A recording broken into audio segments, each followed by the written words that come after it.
Chapter 101. It actually escalated into an old clan feud. Sima Lai gave Sima Yu a fright the moment he started speaking. Sigh, I never intended for this to be revealed to you all, but if this happens again and I suddenly die, you all won't even know what's happening, Sima Lai sighed. Sima Yu saw his unresignation coupled with hesitation and held onto his hand, saying, Grandfather, we are also the descendants of the Sima clan. We can also share a part of your burdens, isn't that right? Sima Lai patted Sima Yu's hand. This granddaughter of his really was so mature that she caused one's heart to ache. Have you ever thought about it before? Other clans have so many branches, yet it is only the Sima clan that has us as its single branch? Sima Lai asked. Sima Yu pondered about it. It really did seem to be the case. Other clans really had quite a few branches, but it was only their Sima clan that consisted of only Sima Lai and Sima Yu and her 4 brothers. She never thought much about it at first because the clan in her previous life was not really that powerful. However, thinking about it now, it was really too inconsistent with this world. This was a place where a clan was considered as a gang. There weren't any others like them who only had a few members unless they really didn't have any other relatives. Grandfather, could it be that the relatives from all our other branches have died? Sima Yu asked. Sima Lai shook his head, saying, they didn't die, it was actually us who were chased out. That's right. Furthermore, we were exiled into this land of captivity. Land of captivity? Sima Yu felt that she had been completely confused by all that Sima Lai was telling her. This was a land of captivity? Were they living inside of a jail? Actually, the kingdom of Dongqin is just a part of Yilin continent. You know this, right? Sima Lai asked. Sima Yu nodded her head. This was something she did know. Actually, this Dongqin kingdom is the land of captivity for the Yilin continent. Sima Lai said, people in this kingdom are those who had been exiled to this place. Those clans who consist of many people are that way because they had been here for a very long time and slowly grew to this state. As for us, it's because we haven't been here for long that we have not yet grown. Grandfather, why do you say that this Dongqin kingdom is the land of captivity? Sima Yu asked in confusion. Because Dongqin Kingdom is surrounded by steep mountains that are also filled with highly ranked spirit beasts. Those areas make it convenient to use to lock up this area like a jail, making it so these people can only live in this place. If they wanted to go out, I'm afraid that it would not be long before they perished. Is the Sophia mountain range, Sima Lai said. Dongqin Kingdom has very few resources and is totally different from other places. When compared to other places, this place is like a jail. So what you're saying is that we're actually living in a closed-off area surrounded by natural geographical barriers, Sima Yu said. Sima Lai nodded. Then, Grandfather, why were we expelled to this place? Sima Yu asked. Because we were framed. When Sima Lai said this, he could not help but to tremble. Outside, our Sima clan is considered a great clan. However, because your great-grandfather was framed, our branch of people had entered for a brief period of time before we were framed and expelled from the family. The people that framed us also relentlessly chased us to kill us. There was no choice. He could only take us to escape into the Sophia mountain range. But Sophia mountain range was fraught with peril, and the group of us entered for a short time before we met with dangers from all sides. Even your great-grandfather and great-grandmother could not escape. With sheer luck, at the very end, I was the only one left, actually. I had almost been buried like an animal, but I was lucky to have been rescued by my benefactor who brought me out of Sophia mountain range and into Dongqin Kingdom. Speaking up to this point, Sima Lai glanced at Sima Yu and didn't tell her that that man was actually her father. After that, I started my life anew and worked hard in order to increase my own power. Luckily, my talent was not too bad and slowly thrived and prospered, even achieving a grand position as a great general, governing the peace of Dongqin Kingdom for His Majesty. Is the person who harmed you the same one who framed our clan in the past? Sima Yu guessed. Sima Lai nodded. That was a friend that I had grown up with. I don't know how, but he actually knew about the golden snake fruit and used some unknown method to come to Luo mountain range. Initially, our strengths were around the same level, but his battle experience could not be compared to mine. Just as I was about to emerge victorious, a long and ugly creature came out from his body and struck me. At that time, I felt that something was not right, so I immediately escaped. Will that person come since he knows that grandfather escaped? Sima Yu was a little worried. I don't think he will, Sima Lai said. I know that person's character. He has always been conceited. Since I had been injured by that devil creature, to him, I would not live past a day. He would have assumed that it was impossible for me to survive, even if he felt that I was lucky enough to survive. He has no idea where I am, even if he wanted to look for me. Dongchen Kingdom is not small and he would have to waste a few days. However, he does not have this kind of time to waste. Why not?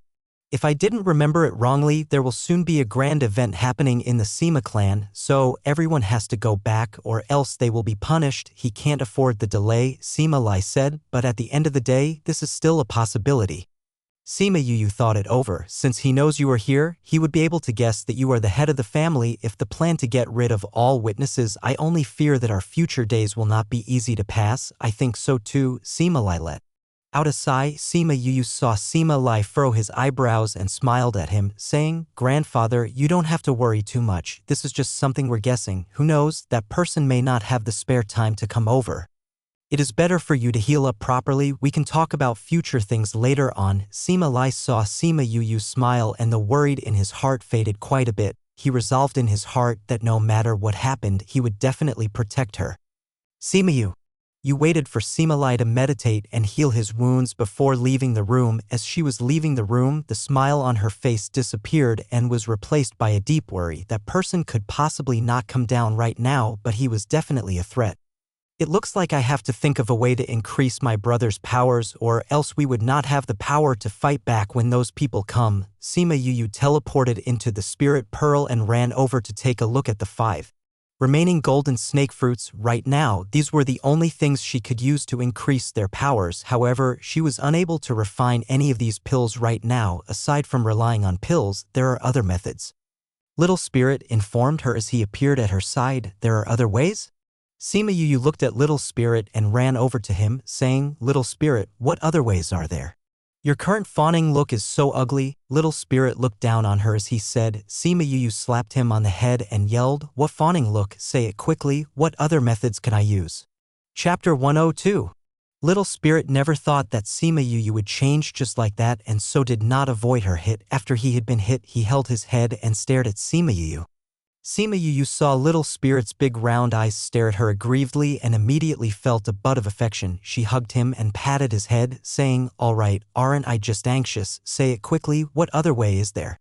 Little Spirit could feel Sima Yu's affection, and after he heard what she said, frowned and said, "You're so stupid. Pills can increase their inner strength, but you can also increase their external strength, right?" "External?" Sima Yu stared. "You're telling me to prepare some contracted beasts for them?" Little Spirit nodded. "You forgot about what Mo Sha gave to you? That's a treasure, you know. You're talking about the Imperial Beast art?" Sima Yu thought about what he said. Using Imperial Beast arts to tame spirit beasts were something that could increase the strength of both parties during the contract. Her eyes flashed with delight and pinched Little Spirit's face, smiling as she said, "That's right. I can help my old brothers to prepare some spirit beasts for them to form a contract with." Little Spirit, thanks for reminder. After speaking, she left a kiss on Little Spirit's face and walked off with a satisfied smile, leaving saliva on my face again. Little Spirit shouted at her, retreating back in protest, but his eyes flashed with happiness. Sima Yu came outside and Little Roar cried out, "Yu, did you miss me?" Little Roar immediately came into Sima Yu's embrace as he said shamelessly. Seeing her narcissistic Little Roar, Sima Yu could not help but roll her eyes. How could such a narcissistic spirit beast exist? "Little Roar, you can make other spirit beasts listen to your orders, right?" Sima Yu asked. "Depends on their rank, I guess." Little Roar said, "It's not problem with the majority of them, but if you found a saint beast then it's not possible based on my current strength. No need to order about a saint beast." Sima Yu waved her hands. Even if she wanted to control a saint beast, there wasn't one available. "I just need the usual spirit beasts. I'm planning on preparing a few contracted spirit beasts for my older brothers. Furthermore, they need to be ones that I can tame so their ranks can't be that high." "Good idea." Little Roar said, "How many do you want?" "I can go to Puluo mountain range to catch a few." "All right." Little Roar finally admitted that he was catching those spirit beasts. "I have 4 brothers, so one for each." Sima Yu said, I think it's better for me to accompany you so I can see what ranks I can tame. They'll work hard to help them prepare a few that are higher in rank." "Okay, when do you want to go?" Little Roar was extremely excited to abduct those spirit beasts. He could not wait when he heard that they were going to go and kidnap some spirit beasts. "We can go now. Tomorrow we should be returning to the capital." Well, see, whether or not we can rush back by tomorrow morning, Sima Yu said tomorrow morning. That's definitely impossible, Little Roar said. You'll only be able to tame just one spirit beast, but you want to choose a good one. Furthermore, you still want to try and see how high a rank of spirit beast you will be able to tame, so you will definitely not rush. It will already be good enough if you can get it done in 10 days. Sima Yu thought about it. Little Roar was right. It looked like she had to find an excuse to leave. After thinking about it for a long time, she left a letter and hugged Little Roar as she left the inn. She never thought that the moment she exited the doors of the inn, she would see Sima Yuran waiting at the door. Third brother? What are you doing here? Sima Yuran looked at Sima Yu. That was definitely a familiar countenance, a familiar look, but they're all gone out to walk around. I was waiting here for you. Sima Yuran smiled as he said, waiting for me? What for? Sima Yu was a little worried. Could it be that this guy really noticed something? Sima Yu noticed her feelings reflected in her eyes and walked forward to ruffle her hair, said, Are you interested in accompanying your third brother for a walk? Third brother wants to go window shopping? No, I have some things I want to talk to you about. Sima Yuran said, Oh, okay then let's take a walk. Sima Yu said she had always known that Sima Yuran was the smartest out of her four brothers. She was too different from the way she was in the past. At first, because they were rarely together, he did not notice anything. However, because they had been with each other a lot these few days, he had already realized some things. She lowered her head as she walked with Sima Yuran, thinking about how she would explain about herself. She unknowingly followed him into a tea shop. Let's go up and drink some tea. Sima Yuran did not ask for Sima Yu's opinion before directly bringing her upstairs. They let the shopkeeper prepare a private room that was facing the street as Sima Yu sat opposite Sima Yuran, waiting for him to start talking. I heard that the tea here is not bad. Sima Yuran poured a cup of tea while speaking. Sima Yu held the tea in her hands and took a sniff before drinking a mouthful. After that, she placed the cup down and said, It's really not bad. Sima Yuran watched Sima Yu taste the tea indifferently. He squinted slightly. Fifth bro never knew how to drink tea in the past. Every time I gave you some nice tea, you would just gulp it down. This is something that one needs to learn. Sima Yu's heart started to pound. It was starting. It's true that this needs to be learned, but some things can't be done just by learning for a bit. When I saw fifth bro save grandfather, your actions were incomparably skilled. This is not something that you can learn overnight. Sima Yuran said. Sima Yu pondered about it. He was right. Her medical skills were something that she had gained in a short period of time. That day when she had helped Sima Liso acupuncture, she had shown that her skills were not something that was learnt in just 3 to 5 days. What is third brother trying to say? Sima Yu asked directly. Sima Yuran never thought that Sima Yu would turn from the passive recipient into the aggressor. He smiled and said, I just wanted to know, who are you? Why do you want to pretend to be my fifth bro? Where is my fifth bro right now? Sima Yu wanted to speak, but Sima Yuran raised his hand, saying, Don't say that you are my fifth bro. What he was like in the past, what you are currently like, this is something I know extremely clearly. Saying that you are him, do you think that I will believe it? Sima Yu pondered deeply. She lowered her head and drank a mouthful of tea. You better speak honestly, or else it won't be hard for me to get rid of you right now. Say it quickly. Where's my fifth bro?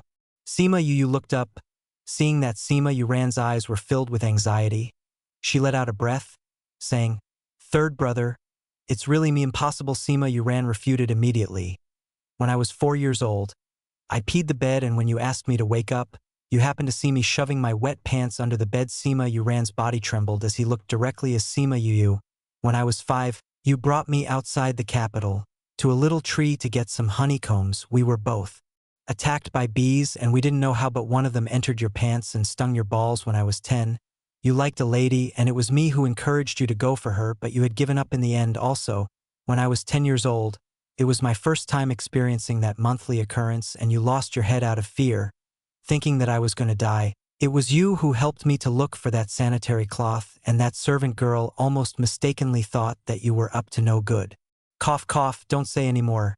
As she was speaking about that situation, Sima Yuran unknowingly cut Sima Yu off. Sima Yu smiled.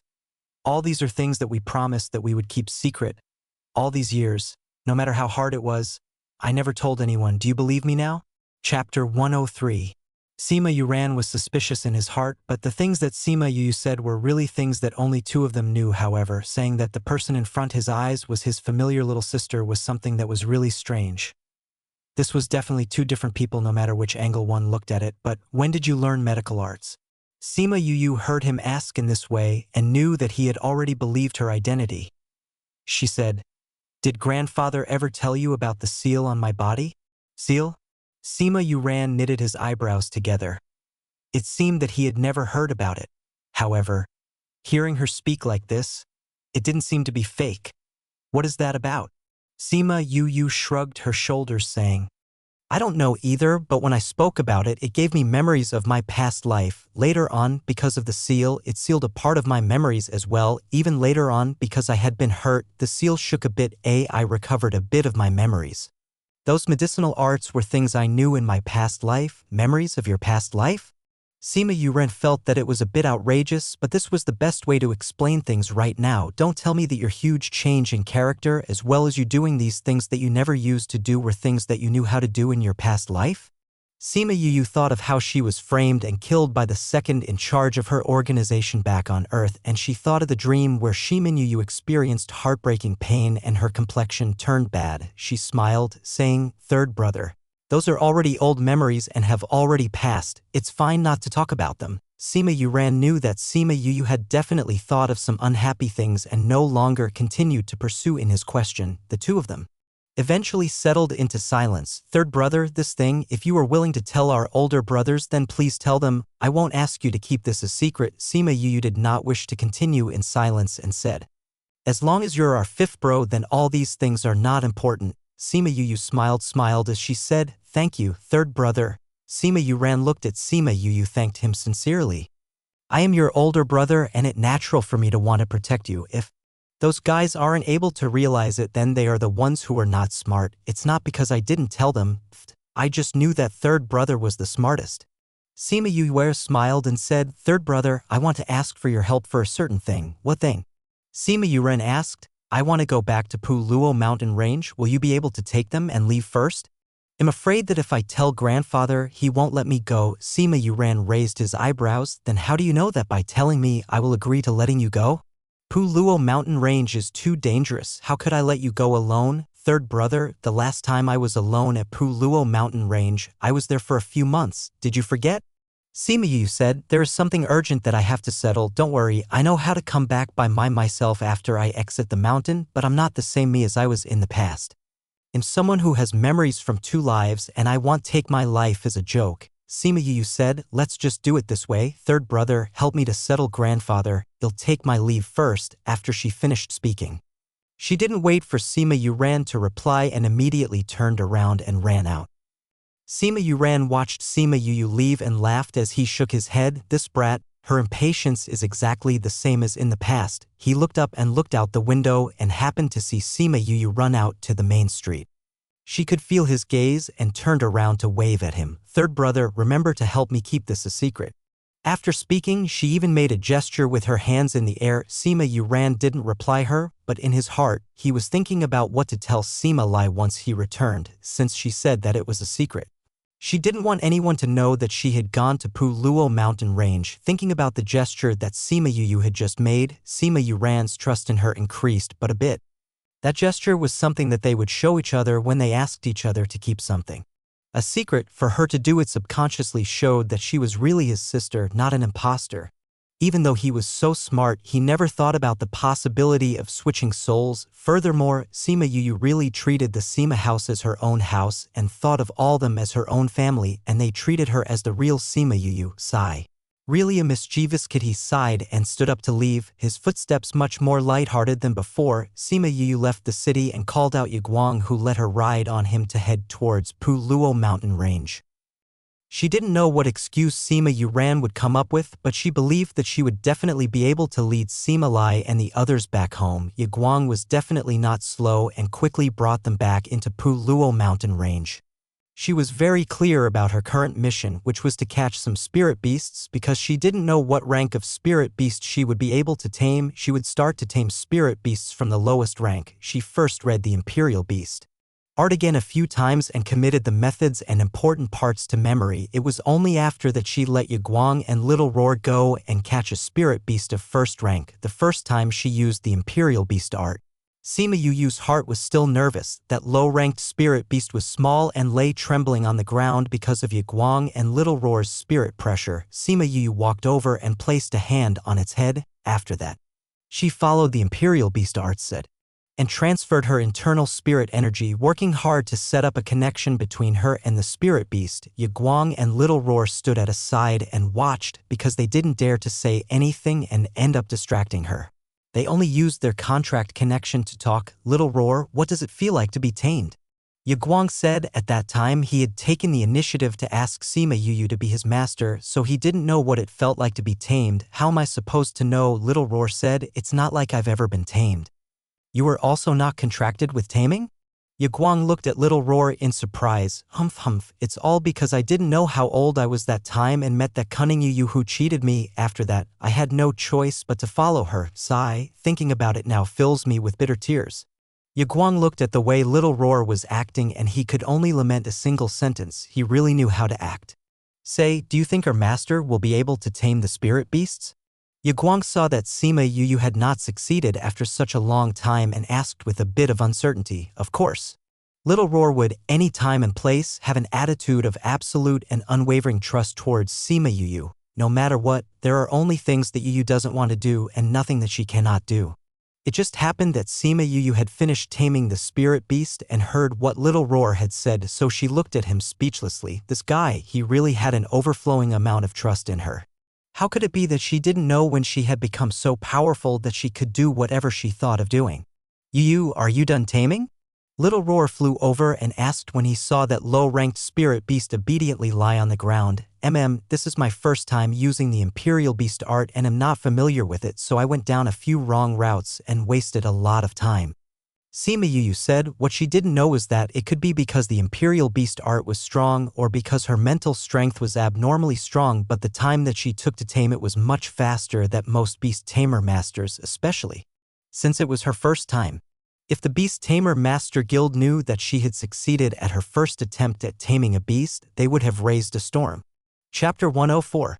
Sima Yuyu spent the rest of the time looking for spirit beasts to contract. She looked for beasts ranked from first rank to saint rank and speedily went through them rank by rank. When it came to her 5th day on the mountain, Sima Yuyu had already managed to tame a first-ranked saint beast. On this day, after she had tamed the first-ranked saint beast, the strength that she had gained and caused her to break through the spirit master's 5th rank, ascending to the 6th rank. Never thought that this imperial beast art would really allow a spirit beast master to gain strength while taming beasts. After ascending in rank, Sima Yuyu felt an increase in strength in her inner body and she felt exceptionally good. That's a given, or else why would this imperial beast art become the treasure that all beast tamer masters would fall over themselves for? Little Spirit said, our XXX master was a beast tamer master and he said before that he really wanted to obtain the imperial beast art. This was because beast tamer masters wanted to tame spirit beasts of higher ranks and needed to spend a lot of time increasing their own mental strength at the cost of slowing down their own cultivation. If they were able to obtain the imperial beast art and able to gain strength while taming beasts, wouldn't he have easily? Little Spirit, you really have many ex-masters. Sima Yuyu broke out with cold sweat. He had alchemists and beast tamer masters. If he ever told her that he had a weaponsmith master and an array master, she wouldn't even be surprised anymore. Humph. Little Spirit snorted from his nose. He decided that he would no longer tell Sima Yuyu that he had past masters from all the different professions. Enough. Let's continue taming, Sima Yuyu said. Little Roar, I felt relatively relaxed when I just tamed that first-ranked saint beast, so you should just directly help me find a third-ranked saint beast. Okay, you wait for me. Little Roar flew off after speaking and brought a third-ranked saint beast back with him not long later. This time when she was taming the spirit beast, Sima Yuyu felt that it was a bit draining and had, with much difficulty at the end, managed to tame it. When she finished taming it, she wiped off the sweat on her forehead. It looked like she had overestimated her own strength, however. Being able to tame a saint-ranked beast was something that the entire Jingqin country had never seen before. Of course, this was totally dependent on her possession of the imperial beast art and the art of soul refinement, coupled with her overflowing mental fortitude. Yuyu, do you want a 4th-ranked one? Little Roar flew over to ask when he saw that she had finished. Sima Yuyu shook her head, saying, taming that 3rd rank was quite draining already. If I went another rank higher, I'm afraid that I would hurt myself. You should go and help me look for a few third ranks and bring them over. Wait for me to recover before I begin taming them. Okay then.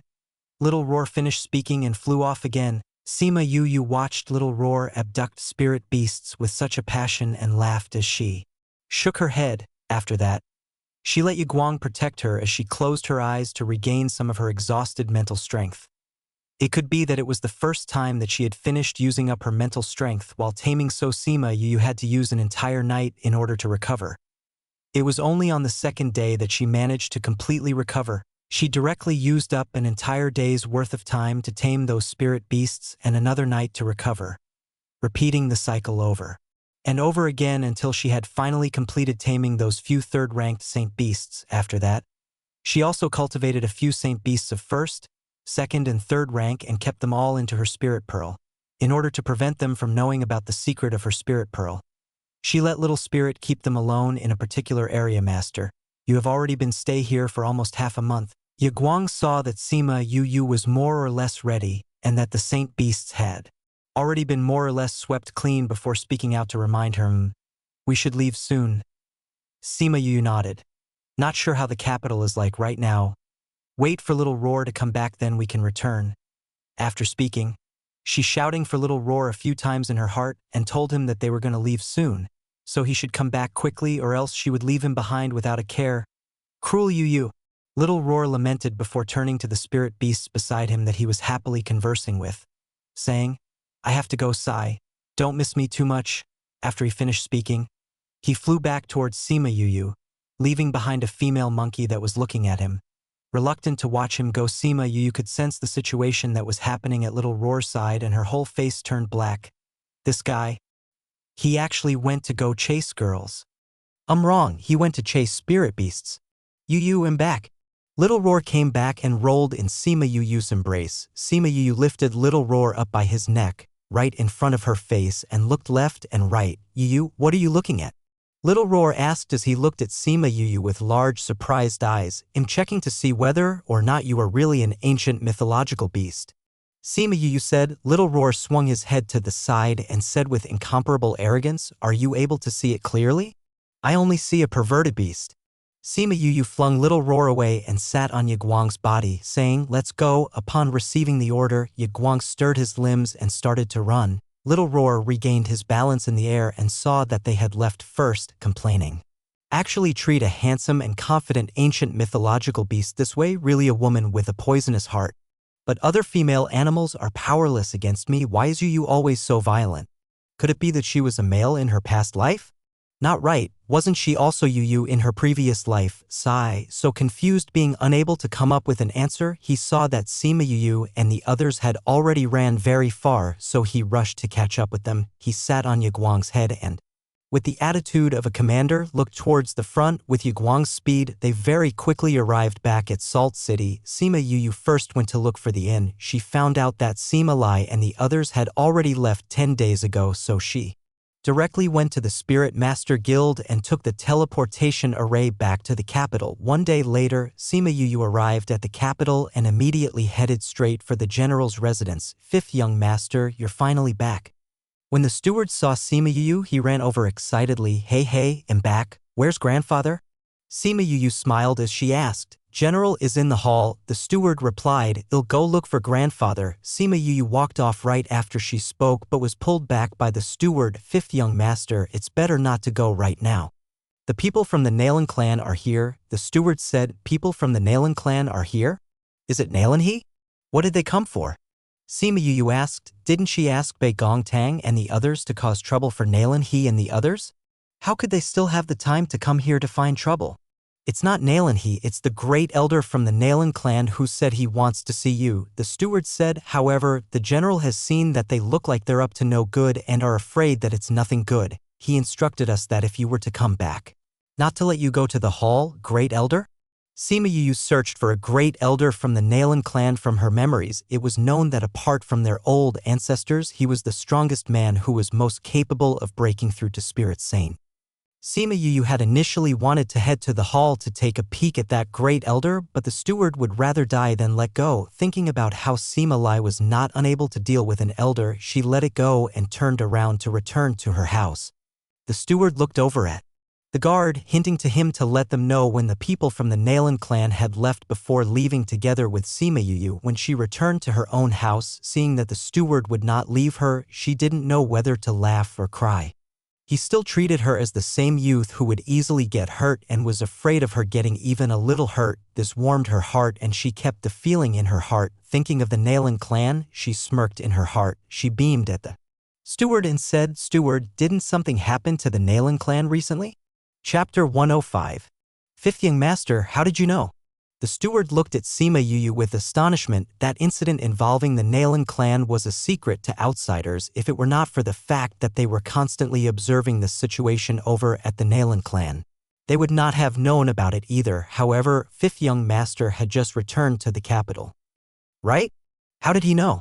Cough cough, I just guessed randomly, Sima Yu said. If not, the great elder of the Nalan clan would not come to our home. We heard that Nalan he had gotten injured when he went to the Pu Luo mountain range. When he came back, he closed his doors and refused to come out. Only a few guards that went with him survived and returned. We don't know what they encountered either. The steward sighed, but his tone carried no small amount of joy. When she heard this piece of news, Sima Yu's heart leapt with joy. She knew it. How could she possibly have miscalculated? Young master, you've returned. Chun Jian and Yun Yu heard Sima Yu's voice and came out from inside the house, looking at Sima Yu with joy. After Sima Yu had left, they didn't have anything much to do and the general allowed them to cultivate on their own. As a result, the strength of those two had soared within these few months. When Sima Yu saw the two of them, she beamed and asked, "Did the two of you miss this young master?" "Young master, you're joking around again."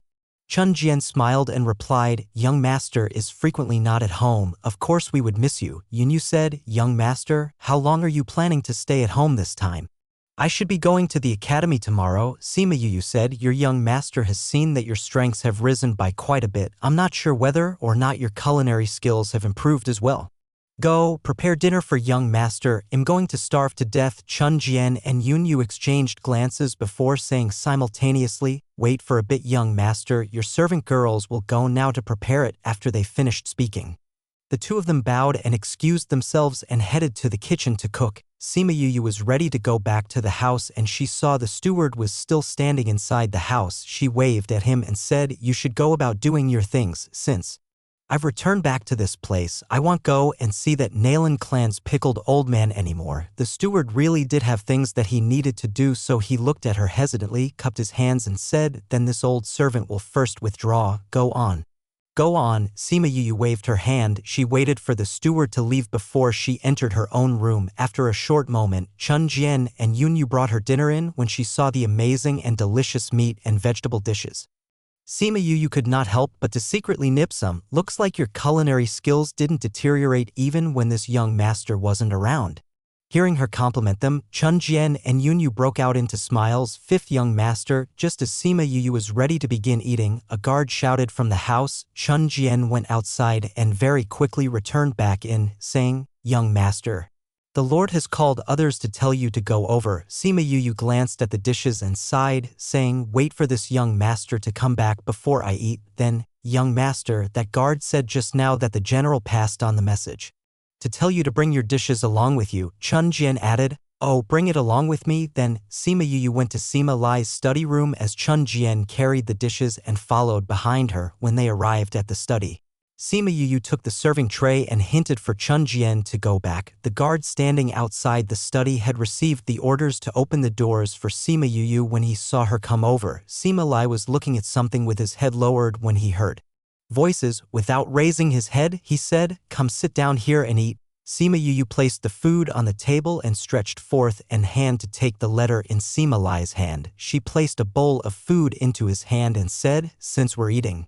there's no need to look at these things." Sima Lai let her place the letter in his hand to the side and ate dinner with her. After they finished eating, the servants kept the dishes away and poured a cup of tea for them. Sima Yu looked at Sima Lai with some restlessness as she felt that some things were strange today. She had left for such a long time and they had just met, but he didn't ask her what she had gone to do.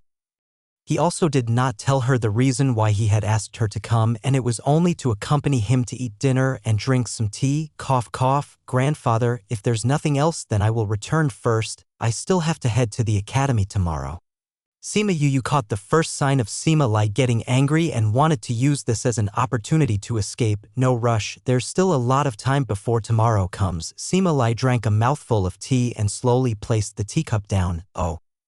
Sima Yu picked up the cup of tea and drank from it. Sima Lai didn't speak, and neither did she. People from the Nalan clan came today. Ultimately, it was still Sima Lai who could not hold back and spoke first. I heard. Sima Yu nodded and added on before lapsing into silence again. Sima Lai looked at Sima Yu with some suspicion in his heart. In the past, whenever something was up, she would definitely get to the bottom of things, but she was so quiet today.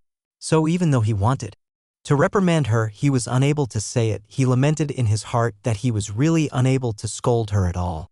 You should know the reason why they came, right? Sima Lai said, no I don't. Sima Yu said, the steward didn't tell me. They want to go after you. Sima Yu stared at Sima Yu as if he wanted to ascertain something from her expression. However, Sima Yu's expression did not change at all, and she didn't reveal any guilty conscience at all. As a result, he directly asked her, they said that you killed Nalan Chi and want me to surrender you and pay with your life. Sima Yu heard this and secretly mused that it really was something related to Nalan Chi. However, didn't something happen to Nalan He? How would they still have the mood to come and find trouble with her? Hey, based on what would they say that I went to kill someone for no rhyme or reason? She smiled lightly. Based on what you're saying, it's true?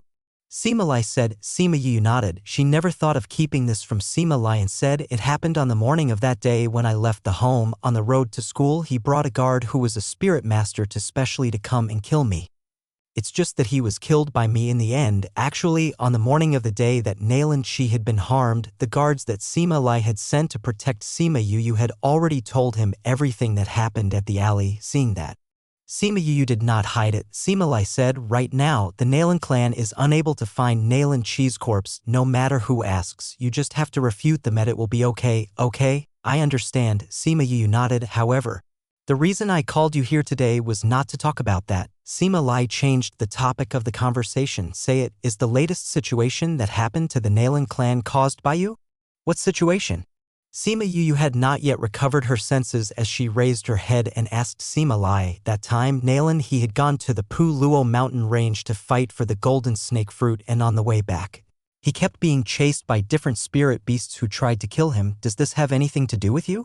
Sima Yu's heart pounded. How did he know? Thinking about how she couldn't let him know she had gone to fight for the golden snake fruit, she shook her head and denied it. Grandfather, how can this situation with the Nalan clan have anything to do with me? Who knows whether they were constantly chased because they had gone to provoke whatever spirit beasts. Enough, stop babbling, Sima Lai said. I already saw you all. What? Sima Yu was truly flabbergasted this time. Could it be that, despite their disguises back then, they were still recognized? Chapter 106. Sima Yu's subtle change in expression didn't escape Sima Lai's old eyes as he stared at her and frowned, saying, still not going to confess? Sima Yu forced out two dry laughs, saying, Grandfather, didn't you say that you were battling with the full ape? How would you have seen us? She thought that as long as Sima Lai didn't expose her, she would not directly admit to it. I didn't see you, but I saw that brat from the Chu clan. The three people beside him should also be the few people from your dorm. They were all there, so how could you, this guy, possibly not be there? Sima Lai said, although I was battling, I still saw them during the brief intervals. When she heard what Sima Lai said, Sima Yu secretly let out a breath. Right now, he was merely guessing that she was at the mountain slope as an observer.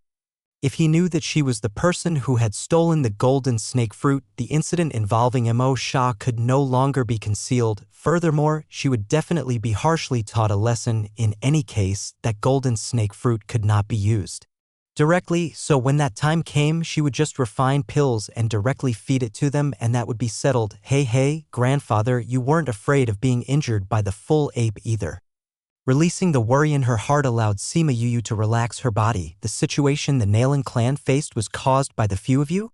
Although it was a question, Sima Lai's tone was as if he was just taking it as a confirmation. Sima Yu nodded, saying, I heard them saying that they would come over to our house to cause trouble for us the moment they returned from the Pu Luo mountain range. So I might as well just let them remain in the mountain. However, grandfather, how are those guys now? How else could they be? Almost half of the guards that they brought with them died, and those that didn't die had lost half their lives. Nalan Land's life is currently hanging on by a thread, and Nalan, he has lost an arm. The joy on Sima Lai's face was unconcealed as he spoke about the tragedy that had befallen the Nalan clan. The two of them actually didn't die. Sima Yu said with some disappointment. Sima Lai stared at Sima Yu saying, this is really a heavy blow to the Nalan clan. At the very least, they wouldn't dare to directly fight with our clan for now. Then what about that crappy great elder? Why is he still coming to make trouble? Sima Yu pouted. If Nalan he had really been killed on the Pu Luo mountain range like she wished, the head of the clan would have passed away and the Nalan clan would be thrown into a period of disarray. However, she never thought that he would only have lost an arm. What you're currently thinking isn't wrong, it's just that they have been weakened on this front by quite a bit, but the other areas have been strengthened as well. Sima Lai sighed. What's wrong? Sima Yu looked at Sima Lai with confusion. During the time that you left the capital, the Nalan clan had, at some unknown time, invited Alchemist into their residence. Rumors have been going around saying that he is Alchemist of second rank. Furthermore, at their shop, they have been increasingly selling their goods and greedily eating up all our business. Your eldest brother and second brother have been going crazy over this recently, Sima Lai said. It's also because grandfather has been in a bad mood lately and my relationship with alchemists are not good. As a result, during this period of time, nobody is willing to step forward and help us. No wonder their clan head would act this way. They actually dare to come over to our place to raise a fuss. Sima Yu got a good grasp of the situation and said, however, grandfather, you don't have to worry. They just have a second-ranked alchemist?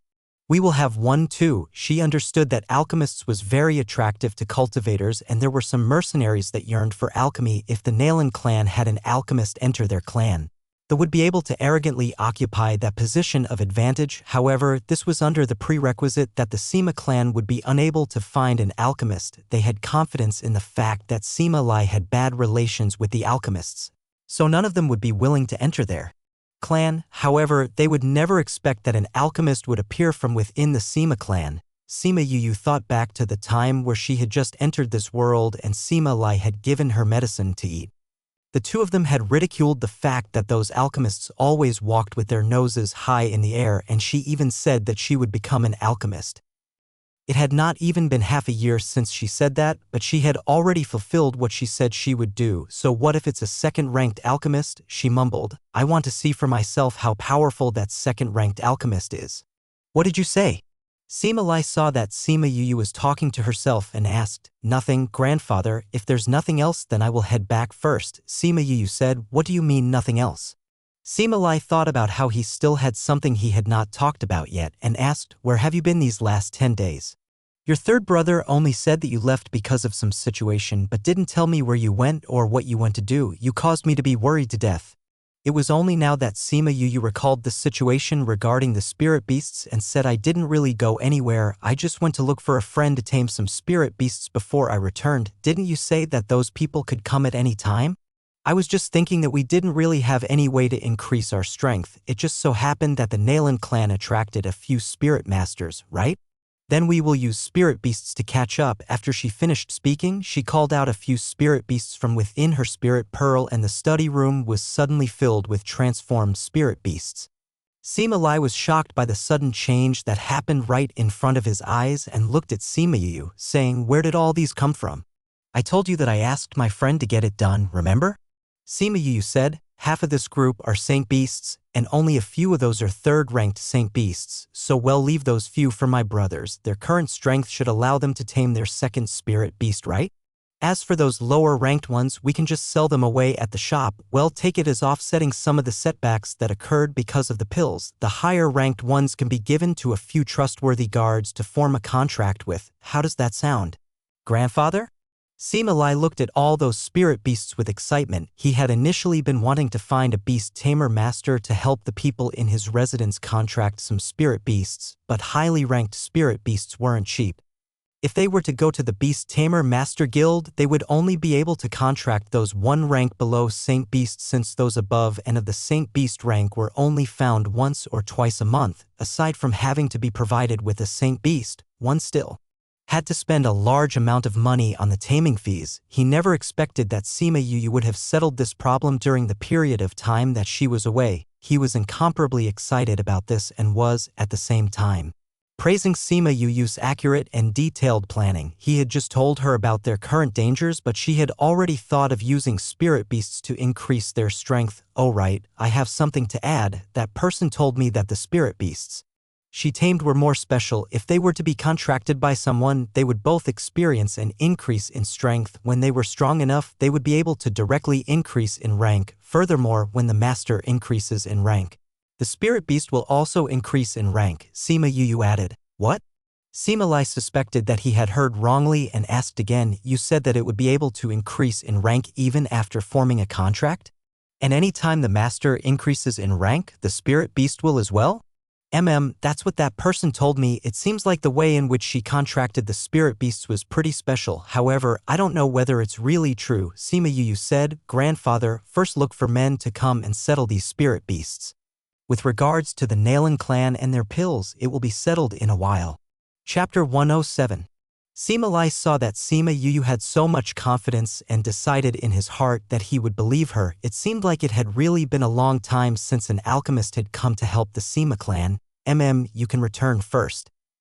I will properly settle these spirit beasts, Sima Lai said. The Sima clan had suddenly gained so many spirit beasts. Furthermore, they were under circumstances that nobody else knew about. If they continued to keep this a secret, this would turn into a card that they could play. As a result, they could only depend on people that they could trust to settle these. Only those who were, towards the clan, faithful to the death would be able to receive this incentive. Right, that person told me that.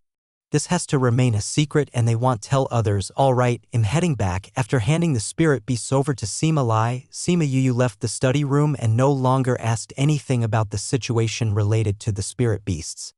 Sima Lai had lived 100 over years more than her, so he would definitely be more prudent and rational about settling these kinds of things. Returning back to her own room, she instructed Chun Jian and the others not to disturb her as she locked herself in the house. With a flash, she entered the spirit pearl Mo Sha. She came beside the golden snake fruit tree and she saw Mo Sha sitting beside it. Mo Sha opened his pair of enchanting eyes, and when she saw them, she was suddenly confused. Why was it that she felt that it was so familiar every time she saw Mo Sha's eyes? What do you want? Mo Sha asked. I want to quickly become a second-ranked alchemist. Sima Yu held back the thoughts in her heart and said, Why? Sima Yu explained the entire situation with the Nalan clan once over and said, Because grandfather has never cared about those alchemists. Their relationship isn't good. At this point, those alchemists will be unwilling to help us. Wanting to look for a more relaxed alchemist outside is also not easy. As a result, I need to quickly become a second-ranked alchemist. Only then would I be able to contend with the Nalan clan. Mo Sha knitted his brows, saying, It hasn't been long since you became a first-ranked alchemist. Wanting to become a second-ranked alchemist in such a short period of time won't be an easy thing to accomplish. I know, that's why I came to you for help. You will definitely be able to help me become a second-ranked alchemist. It's not like there's no way, Mo Sha said. However, no matter what you do, you have to take it step by step, so your best course of action is to increase in practice. Quickly familiarize yourself with each and every single part of pill refinement. Practice makes perfect, and when your crucial moment comes, you will naturally become a second rank. Will that take a long time? Sima Yu asked. With your natural abilities and my teaching, it shouldn't take that long. Mo Sha said, Okay, then I will go arrange everything before we start. Sima Yu left right after she finished speaking. She had initially thought to return to the academy tomorrow. However, her current circumstances required her to go into closed-door cultivation. But if she continued to remain in the Spirit Pearl, would Sima Lai realize anything if he couldn't feel her aura? Thinking about it, it was still better for her to return to the academy inside the down. Even if Fatty Chu and the others were there, they would not realize that she wasn't inside the house. After settling on this idea, she started to cultivate inside the house. She waited until the second day before she rushed to head to the academy. Chun Jian and Yunyu sighed when they saw Sima Yu's empty room. In the past, they would always be scolded and beaten by Sima Yu, but now they could barely catch a glimpse of his shadow, leaving them with nothing to do every day. This kind of change made them incomparably puzzled. However, They had already decided in their hearts that their current young master was good to them and gave them enough time and resources to cultivate. They definitely had to improve their strength so they would be able to protect him in the future. This was still their practice period, so they didn't have classes to attend every day. The students could live in the academy and they could cultivate within the dorms or head to the library to read. When Sima Yu arrived at the academy, Bei Gongtang and Ouyang Fei had already gone out.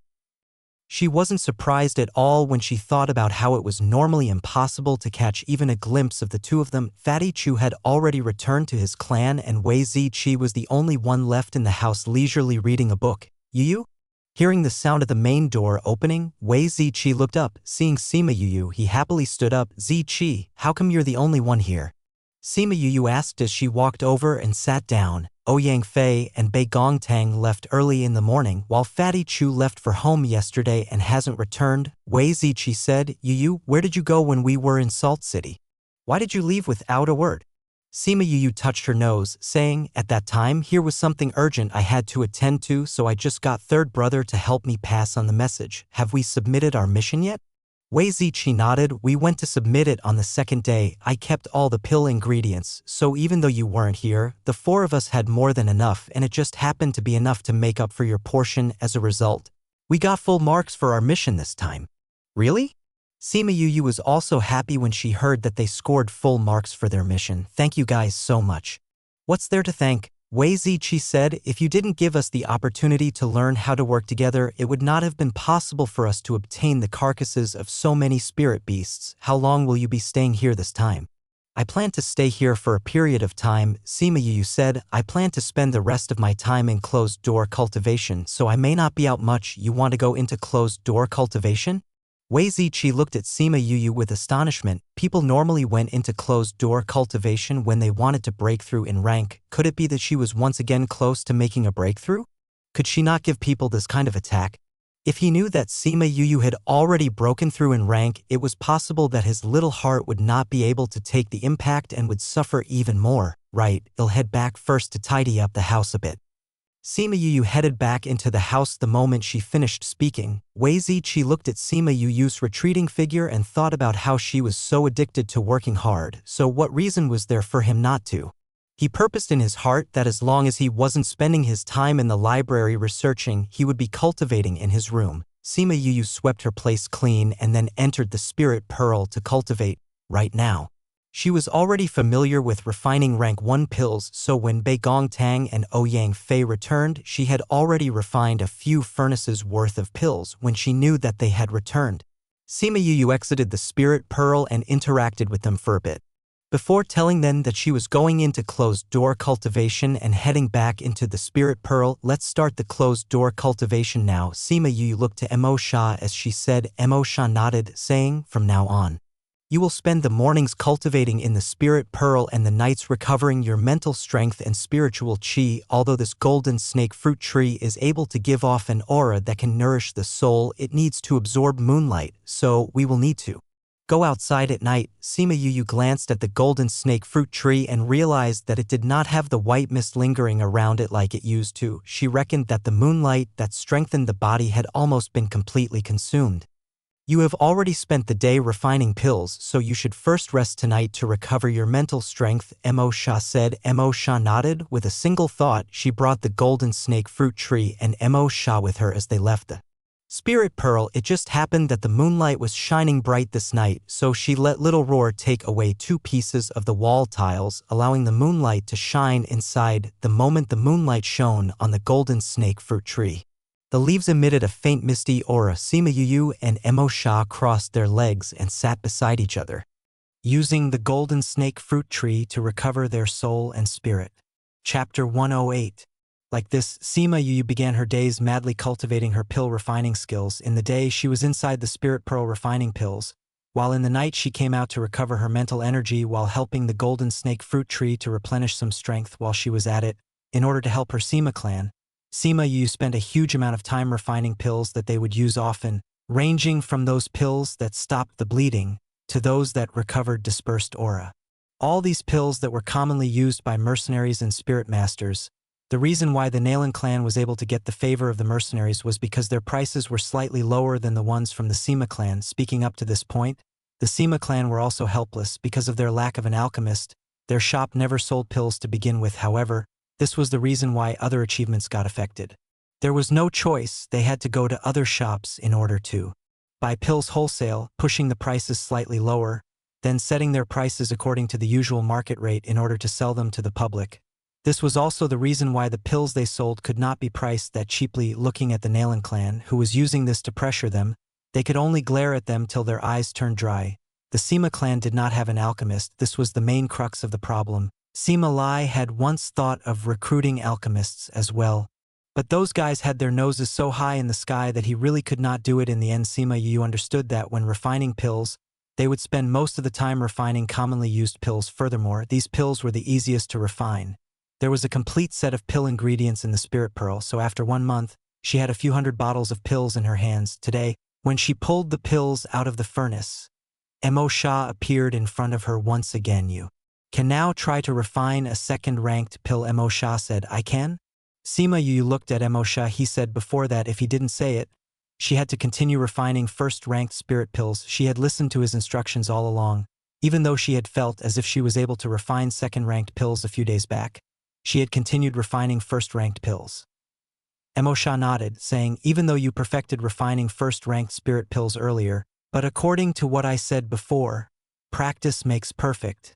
Continuing to refine first-ranked pills would allow you to increase the possibility of you entering the ranks of a second-ranked alchemist. I understand, Sima Yu said. Mo Sha gave a thought and a piece of paper appeared in front of them. This is the second-ranked pill method I found inside the study room. You should go and recover your mental strength first. After that, memorize this pill method. You should first take a look yourself what the important points of this method are. After that, I will tell them to you. Again, when we are in the midst of refining them, Sima Yu took the pill method and sat on the ground and began studying it. Mo Sha saw her single-mindedly sit down to study the pill method and his eyes lit up during this period of time. He could say that he had spent the entire day with her, seeing her rise in ranks from a first-ranked alchemist with his own eyes, from a success rate of 60% to a rate of 90+%, from 3 pills appearing in the furnace to 10 over pills. He had never seen someone who was talented and so hard-working, where her tenacious willpower moved him. He thought back to the time where a genius like him appeared, but before his life changed, he hadn't worked as hard as she did in order to avoid disturbing Sima Yu's study. He left the pill refinement room. Sima Yu had always had a photographic memory, so she managed to memorize everything in the book at a glance. However, she did not immediately go and refine things, but continually tried to digest and understand the information. It was only after she mulled it over completely that she stood up once again to leave. When she stood up, she realized that the table had, at some unknown time, had already been prepared with pill ingredients necessary to refine the White Lotus pill. She secretly smiled in her heart and closed her eyes to recall the pill method for a while before taking to action to refine them. Sima Yu was extremely familiar with regards to this step of refinement, so there was no large problem then occurred. When she took a final whiff of the completely purified pill ingredients, Mo Sha appeared behind her. The White Lotus pill is relatively the easiest pill out of the second-ranked pills. Its process is also easier than the others. However, it's still a bit more complex when you compare it to a first-ranked pill. However, it is this point that requires 1 level more of your mental strength. Thinking about what he had said before, mental strength was the most important part of pill refinement. No matter what, whether or not she would be able to progress further was dependent on this. Begin. I will go over to that side to watch you. Sima Yu nodded as she began to take the purified pill ingredients and followed the sequence from the pill method to place them inside. On her first try, as expected, it resulted in failure. However, she was not discouraged, as the difference between a second-ranked pill and a first-ranked pill was not different by only a small bit. It was normal for her to not be able to grasp a hold of it. She let out a long breath and summarized the reason why she failed just now, then took the pill ingredients again to start refining them all over again. Mo Sha looked at Sima Yu satisfactorily. If this was something that took place in the past, he would possibly have recruited her into his troop. He believed that she would one day stand at the top of the world. The first time she failed was during the fusion process. The second time she failed was during the binding process. The third time she managed to successfully refine a single white lotus pill. Although this was as ugly as the pill that she has made when she had just learned alchemy, it was a sign that she had already entered the ranks of a second-ranked alchemist. Not bad. You managed to grasp the requirements of a second-ranked alchemist on your third try, Mo Shah said. When you feel the difference between a second-ranked alchemist and a first-ranked alchemist, your future days in refining second-ranked pills will be easier. Sima Yu looked at the pill in her hands as she smiled happily. Take this moment to recover your mental strength, then continue. It was when Sima Yu closed her eyes to cultivate that the Sima clan encountered danger once again. Inside the general's study room, Sima Lai, Sima Yu Ming, Sima Yu Qi, and the steward all had on worried expressions. Grandfather, these shops are not willing to supply us with pills anymore, Sima Yu Ming said worriedly. When we finish selling our pills, those mercenaries and spirit masters will no longer patronize our shop, causing our other areas of business to suffer an impact as well. Sima Yu Qi slapped the table beside him, saying angrily, they even said before that they would always supply us with pills. But they actually went back on their word now. It is definitely the Nailin clan who gave those shops some kind of bribe. This is not the time to chase after the reason why, Sima Lai said with furrowed eyebrows. How long will our current stock of pills last? It should last another half a month, Sima Yu Ming said, because the price of the Nailin clan's pills are lower than ours, so recently those who came to our shop has lessened by quite a bit, so the turnover for the decrease in stock should be around 1/3 to a half. Only half a month? Grandfather, we have to find a new shop within this half a month and get them to supply us with the pills, Sima Yu Qi said. It is truly troublesome without our own alchemist, Sima Lai said. Steward, send men to go and recruit an alchemist. No matter what the other party asks for, as long as it is within the capabilities of the general's residence, accept it all. Yes, General, the steward gave a bow as he retreated outside.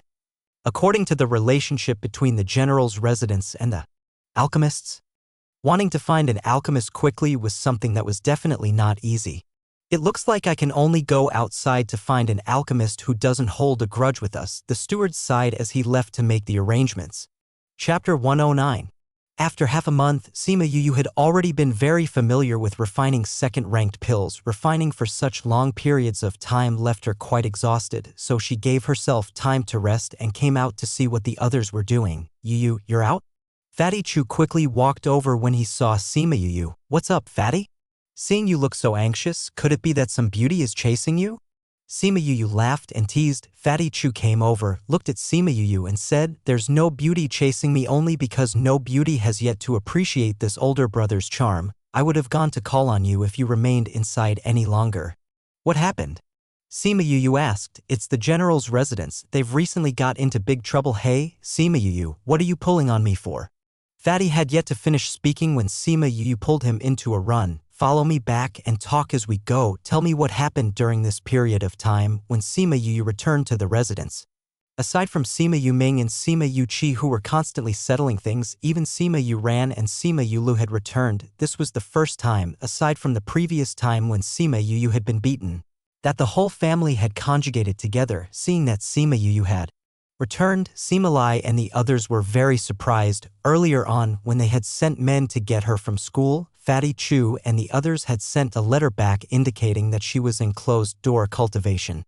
They had not gone to disturb her, so they never expected that she would directly return. Seeing that Fatty Chu had returned with her, Sima Lai said, Steward, being young Master Chu to the hall to drink a cup of tea. Yes, General, the steward stepped forward, saying, young Master Chu, this way please. Fatty Chu glanced over at Sima Yu, saying, then I will head there first. If you have anything important to tell me, then get someone to call me over. Within the Chu clan, I currently have the ability to say a few words. Sima Yu smiled lightly and nodded towards him. She had noted it in her heart, his desire and willingness to stretch forth a helping hand to them during this period of time. Fatty Chu cupped his hands towards the others as he followed the steward and left. The smile on Sima Yu's face slowly faded away as she turned towards Sima Lai, saying, Grandfather, older brothers, I heard older brothers say that our general's residence has searched fruitlessly for half a month for an alchemist? It's not that we couldn't find any, Sima Yuming said, it's just that when those alchemists heard about the general's residence's situation like a lion that opened its mouth too wide, they demanded far too much and put too many requests. Grandfather raged and chased them all out. After he finished speaking, he looked begrudgingly at Sima Lai, cough cough, taking advantage of us when we're down. These kind of alchemists still want us to pay tribute to them, what a joke. Sima Lai still did not feel like he was in the wrong and was still fuming over those few alchemists. Sima Yu realized that Sima Lai's prejudice towards alchemists was huge as long as he met this kind of alchemist. He would end up in an uncontrollable rage. Grandfather, we have already ended up at this level, can't you rein in your temper? Sima Yuming said as if he could feel a headache coming on. Grandfather, although your raw strength is more than your elders of the Nalan clan, they're not coming at us with swinging fists. We have to find a way to protect our family's business. Sima Yuchi said, the people in our clan are few and our time here has been short. That Nalan clan is one that has been here for ages. Now that they have incessantly battled us on the business front, grandfather cannot go up and directly kill them. Sima Yuran analyzed, however, they can continually weaken us. We have to think of something to stop this situation from continuing down its path. I think we should continue to look for alchemists, Sima Yulu said. This imperial capital is so big. Don't tell me that every single alchemist has been bought over by the Nalan clan, or every single one of them wants to loot a burning house. But we ran out of pills yesterday, and ever since yesterday the customers in our store has been dwindling. Sima Yuming said, within such a short period of time, where are we going to find an alchemist? This sigh. Sima Yu sat on her seat and listened to them discuss, seeing each and every single one of them frowning with knitted brows. She said, how many pills do you need? I could possibly, fifth brother, you don't have to intervene in this now. It's better for you to properly cultivate in the academy. Leave the issues of the family to us. Sima Yuming spoke and interrupted Sima Yu. It enough to let just them worry about it. There was no need to drag Sima Yu into worry with then. I have pills, Sima Yu said. Even if you have pills, it's no what? You have pills? Sima Yuming was speaking halfway when he realized what Sima Yu said and looked at her with shock. Sima Yu nodded, saying, first-ranked pills. I have them, you can take it to tide you over first. Furthermore, these don't really cost anything, so you can put a price that is lower than the Nalan clan's. Fifth bro, you really have pills? Fifth bro, how come you have pills? You even have those pills? How many? Everyone reacted and looked at her. I have the common ones like pills to stop blessing, recovering dispersed chi and so on. Sima Yu waved her hands as she spoke and a few hundred pill bottle appears in the study room. These are all pills? Sima Yuming asked without daring to believe. Big brothers, you just have to look to know. Sima Yu said. Sima Yu Chi and the four of them walked forward as they each took a head bottle and opened them to see each one filled with pills. All these pills added together should amount to more than 1,000. Sima Yu Chi said excitedly. Sima Lai stepped forward, took a jade bottle and opened it. It truly contained pills. Fifth bro, where did you get so many pills from? Sima Yuming looked at Sima Yu agitatedly.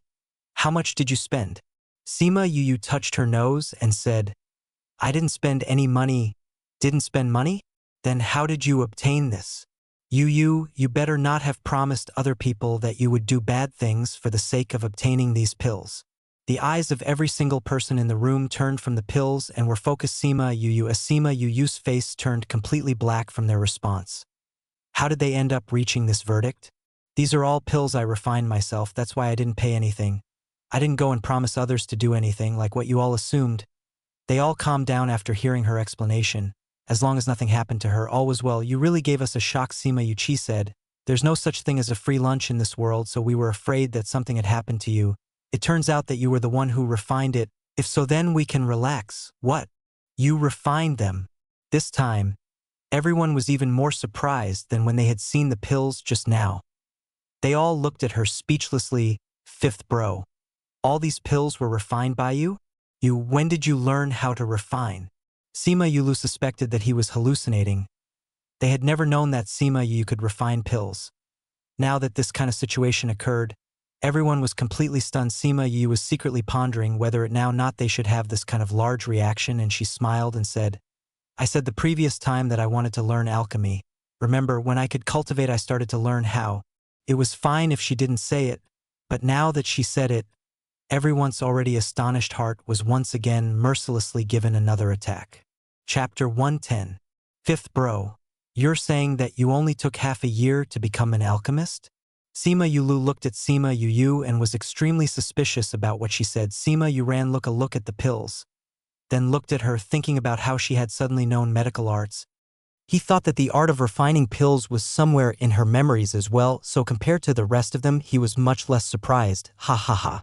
With huge bellows of laughter, Sima Lai walked beside Sima Yu and patted her shoulders, saying proudly, "I just knew that the heavens would not abandon my Sima clan. At that time, this little brat, said that you wanted to become an alchemist, but I never expected that you would really do it. Not bad, not bad." Sima Yu grimaced as she endured Sima Lai's strength. He never held back his strength whenever he was excited, as these pats on her shoulders were almost going to knock her down. Now that we have so many pills, furthermore, it's Fifth Bro that refined them. The Nalan clan's plan of using pills to defeat us can only come to a premature end. Sima Yuchi said, "Fifth Bro, this time, it's really all thanks to you." Sima Yuming said, "As long as I can help, it will be okay." Sima Yu smiled, "Take these first to meet our needs. Just tell me what types of pills we need and I'll refine them again. Apart from that, I'll refine some more commonly used pills. And when I'm done refining them, I will let Chun Jian and the others send it over, okay?" Sima Yuchi received the pills, right? What ingredients do you need for those pills? They'll get the men to prepare them. No need. I can settle the issue of the pill ingredients myself, Sima Yu said. How will you do it? Sima Lai said, "We may not have these pills, but we have many pill ingredients. The previous time when I went to Puluo mountain range, I picked up an interspatial ring that had many pill ingredients inside. It's enough for me to use to refine pills." Sima Yu said, "Don't tell anyone about my ability to refine pills, so our quantity of pill ingredients will not change too much. Big brother, second brother, this pill and pill ingredients don't have to be calculated within the cost, so you both can just decide the price and we will just set it as that. The Nalan clan wants to use this method to drag us down? We can do the same, great." Sima Yuming and Sima Yuchi grinned at each other. In the past, it was always the Nalan clan that attacked first. Now it was their turn. "Since we have pills now, Yuming and Yuchi, both of you should go and settle it first," Sima Lai said. "Okay, then we will head to the shop first." Sima Yuming and Sima Yuchi stood up and bowed towards Sima Lai before turning to leave. "You ran, you Lu. Do you both want to return to the academy?" Sima Lai asked. "There are no classes taking place right now, so we can just stay at home to see if there's anything we can help with." Sima Yuran said, "That's good too, grandfather. Since there's nothing else, we will take our leave first." Sima Yula said, "Go ahead."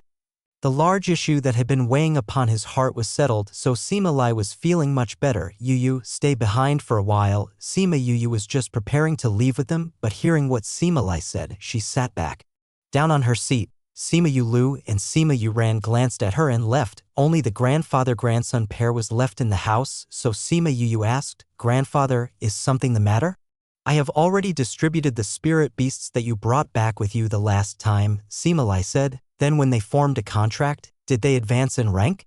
Sima Yu asked. "This is the reason why I asked you to remain behind," Sima Lai said. "That person who had formed a contract with the saint-ranked beast practically advanced by 2 or 3 ranks. That beast that was contracted also advanced by 1 rank. So they were really able to advance in rank." Sima Yu said happily, since they really were able to advance in rank, the fact that the spirit beasts would advance in rank during the owner's cultivation was written in the book and must be true as well. Sima Lai nodded definitively. "Right now, the strength of our clan has silently increased by more than a bit. Adding on the fact that you know alchemy, we have even more confidence and increase in the strength we have to battle with the Nalan clan." "Grandfather, there's one thing I don't understand," Sima Yu said. "What?" "Grandfather, aren't you the general of the Dongchen country? Now that the people from the Nalan clan has dealt us this blow, has the imperial family not moved at all?" Sima Yu voiced out the confusion in her heart. "The most important point is that the Nalan clan is not an ordinary clan. Furthermore, they did not use military force to move against us, so it is hard for the imperial family to come forth and stop it." Sima Lai said, "However, I feel the main reason is because His Majesty is wary against us and wants to use the hands of the Nalan clan to weaken our power. Why? Could it be because grandfather is too powerful?" "Not only because of me," Sima Lai said. "When others look at your 4 brothers, they see that they are all extremely talented, adding on the fact that, within the Dongchen country, I am getting more prestigious as the days go by. His Majesty should be threatened by our good standing. Sima Yu pursed her lips. If what you're saying is true, His Majesty is definitely not a man with foresight. The Sima clan was not the least bit interested in the throne. If the reason they were wary was just because Sima Lai was too powerful and Sima Yuming and the rest were extraordinarily talented, that emperor must not be someone who had any foresight. That's right, these few days will be His Majesty's birthday banquet and we have to attend. When the time comes, you will be able to see the emperor, Sima Lai said. Oh, when the time comes, see whether I feel like it or not. If there's nothing else, I'll head downstairs first. Sima Yu stood to leave the moment she finished speaking. It was only when she walked past the owner's courtyard that she thought of Fatty Chu, who was still in the hall drinking tea, so she walked by a different route and headed to the hall. This was the first time Fatty Chu had come to the general's residence, and the steward had served him tea before rushing off to do his duties. He had already drunk a few cups of tea, but Sima Yu had yet to come, so he planned to walk around. Just as he walked to the door, he bumped into the target person who had come in. You, why didn't you make a sound before you came in? How would I know that you would be at the door? Sima Yu said. What are you doing here? I just planned to look around the house when you came in, Fatty Chu replied. All right, you never came to the residence before? Go, I'll bring you to tour around. Before we tour around, I have to go and go to the toilet. Fatty Chu remembered that Sima Yu was a girl and changed what he wanted to say. Pfft. Sima Yu saw how awkward he was and laughed. She stretched for a hand and hooked his neck, saying, let's go, I'll take you to go pee-pee. Once he settled the basic need of life. Sima Yu, you brought Fatty for a tour around the general's residence. Seeing the simply constructed houses, Fatty Chu felt completely strange. He always thought the general's residence would be as magnificent as an imperial house. Sima Yu brought him to a little pavilion to sit down and got men to deliver some snacks. The two of them ate while chatting leisurely. Oh right, Yu, these days will be His Majesty's birthday. Will you be going? You know about this as well? My older brothers and the third prince have a relatively close relationship. My clan has also entered into the sights of the imperial family, so they invited my father, brothers, and me to go and participate in the banquet together. Your grandfather is the general. You'll definitely be going, right? Things like banquets are the most boring. I'll decide whether or not I'll go when the time comes, Sima Yu said. It'll be good even if you don't go. That Nalan clan will definitely go, so you may end up bumping into them. You can avoid unnecessary trouble. People from the Nalan clan are going as well. Chapter 111. That's right, Fatty Chu cracked some watermelon seeds as he said, I heard that it's His Majesty's 150th birthday, so the feast is going to very grand. All the first-ranked powers in the capital have to attend. You know that Nalan clan will naturally go, and it's not only them. The Alchemist Guild, Beast Master Tamer Guild, and the Spirit Master Guild will send their representatives to attend. People like us can only attend by riding under the influence of the third prince. Sima Yu slapped the stone table. Looks like all the strong powers of influence will be going. That's right, Fatty Chu nodded. Speaking truthfully, it will be a good enriching experience. It wouldn't be bad for you to go and take a look at them. Who knows? I may go when the time comes. Sima Yu said. If you end up going, I'll also have somebody to talk to.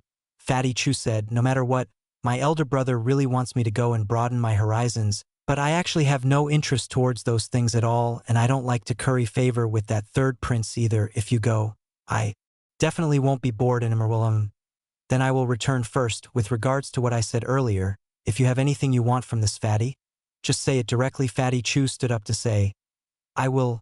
Sima Yu smiled as she said. After she sent Fatty Chu off, she returned to her own room. Only the few of them knew that she was an alchemist, so they didn't look at her any differently when she returned. Only those closest to her knew that she was no longer the same her as she was. In the past, within the capital, everyone was closely watching the situation between the Sima clan and the Nalan clan. One was the powerful Nalan clan, while the other was the justified general's residence. They were not willing to help either of them, so if they sat in the wrong place, there would be a fatal disaster that would befall them for choosing the wrong side. Everyone already knew that the Nalan clan had invited an alchemist, and they knew that the Sima clan had never been on good relationships with alchemists, so they secretly thought that the Sima clan would lose for sure this time. News about the Sima clan's shop running out of pills spread like wildfire, and many clan leaders could only shake their heads and sigh.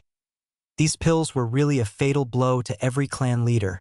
However, not long after, the Sima clan's shop took out a few pills to sell. Furthermore, the price was even lowered by a third as compared to before. It was even cheaper than the ones from the Nalan clan towards these mercenaries who were not well off. This price, unsurprisingly, was extremely enticing. As a result, these mercenaries very quickly switched over and started patronizing the Sima clan's shop instead. The Nalan clan had naturally gotten hold of this news very quickly. They were the ones who had sent people to buy out the Sima clan's stock of pills in order to make them lose its attractiveness. However, they never expected that they would actually be able to push out a batch of pills where the prices were actually lower than their own. This had caused them to be extremely mystified. In the Nalan clan's meeting hall, Nalan, his face was overcast as he sat above at the head seat. Two elders sat beside him, one on each side, while the others sat below. Clan leader, is it true that the Sima clan still has pills? Second elder asked. Yes. Nalan, he nodded. We just received the news that they are continuing to sell their pills. But didn't we already buy out their remaining pills? That shop had also promised much earlier than they would no longer supply pills to the Sima clan. So where did they get these pills from? Second elder puzzled. Could it be that there's someone who did not fulfill our agreement and has privately sold pills to them? First elder said. I don't think that's the case, Nalan, he said.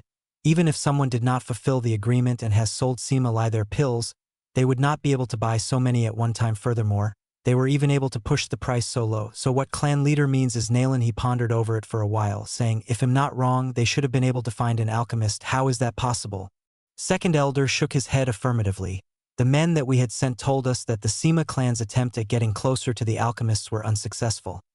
How could they suddenly find an alchemist who was willing to join their clan leader? First elder, second elder. A shopkeeper with a mustache shaped like a boss spoke up from below. According to news Thatcher received from below, the Sima clan has managed to suddenly produce 1,000 over pills. No alchemist would be able to take out so many pills at once. Over 1,000? This sum surprised the usually calm first elder. Are you certain? This lowly one is certain that the number has indeed reached 1,000, the mustached man said. Furthermore, the price of our pills is already selling at the market rate, but they are able to go even lower. Sima lie. He wants to use this method to attract the customers and ignores even the cozy price. That means he won't be able to hold on for long. Second elder said, I think the same way. First elder said, killing the goose that lays the golden eggs. In the end, it won't be a long-term strategy. Then do we need to reduce the price of our pills? Mustached man asked. No need, Nalan, he said. They should not be able to hold on for long. Wait until their pills are sold out. We'll see whether or not they will be able to sustain it. After paying Great Master his wages and paying for ingredients, we are already not earning much money. If we cut the cost any further, it will impact our future supply. Yes, clan leader Nalan, he touched the empty cloth in his left hand, with his face overcast with fear. Although he had no clear proof, his intuition could tell him that the things that occurred on the Puluo mountain range could not be separated from the Sima clan master. The present has already been prepared for the emperor's birthday. It just arrived at the treasure storage pavilion today. When comparing it to the issue with the Sima clan, the birthday of the emperor of the capital was an issue that took the most priority recently. It's here? Then let's go take a look. When you return, continue to watch over the things happening over there. Nalan, he said to the shopkeepers sitting below. Yes, my two elders. Let us go take a look at the birthday present. News about the Sima clan's shop selling pills at low prices was quickly spread amongst the mercenaries, and many of them quickly ran over to buy them. Furthermore, because it was cheap, they were willing to buy double of what they usually did. In a few days, those pills were quickly sold out. Just when everyone was sitting around and waiting for the Sima clan to be unable to afford to supply more pills, they suddenly pushed out another batch, and the price actually remained the same. This move shocked every single person in the capital. What did this mean? This meant that the Sima clan was really able to obtain an alchemist. Furthermore, looking at the pills that were selling, that person would be a second-ranked alchemist at the very least. This news had shocked Nalan for a moment, but he was not defeated. He immediately sent men out to check which shop was supplying pill ingredients to the Sima clan. Attempting to cut off their chain of supply, however, he received news that the Sima clan did not buy their pill ingredients from anyone. Then did their pills fall down from the sky? Second elder was incomparably puzzled. Unless you're telling me that some great power is supporting them from the back? Nalan, he shook his head. Aside from the Alchemist Guild, which power has the ability to help the Sima clan on such a large scale. However, we know the relationship Sima Lai has with the Alchemist Guild. It would already be considered good if they didn't kick them while they were down, but to step forward and help them is definitely impossible. Then how do we explain what's happening with the Sima clan? Nalan, he laughed coldly. The state banquet is coming soon. At that time, we will naturally have ways to make Sima Lai, that old coot, spit out the details. Chapter 112. Sima Yu's mood was extremely good as she lay on the bench sunbathing. She had just given a batch of pills to Sima Yuming and the others from his own mouth. She found out about the Nalan clan's reaction. When they saw the men who had come to scout out the situation have such a surprised reaction, they saw them take out a second batch of pills. She would feel all happy inside whenever she thought of what Nalan, he and the others would look like. Young master, it will be the emperor's birthday. Banquet in 2 days. Will you be going? Chun Jian asked after pouring her a cup of tea. Sima Yu took the cup, thinking of how Fatty Chu had told her that many powers were going. She said, "Going? Why would I not be going? I still want to see how Nalan he looks like right now.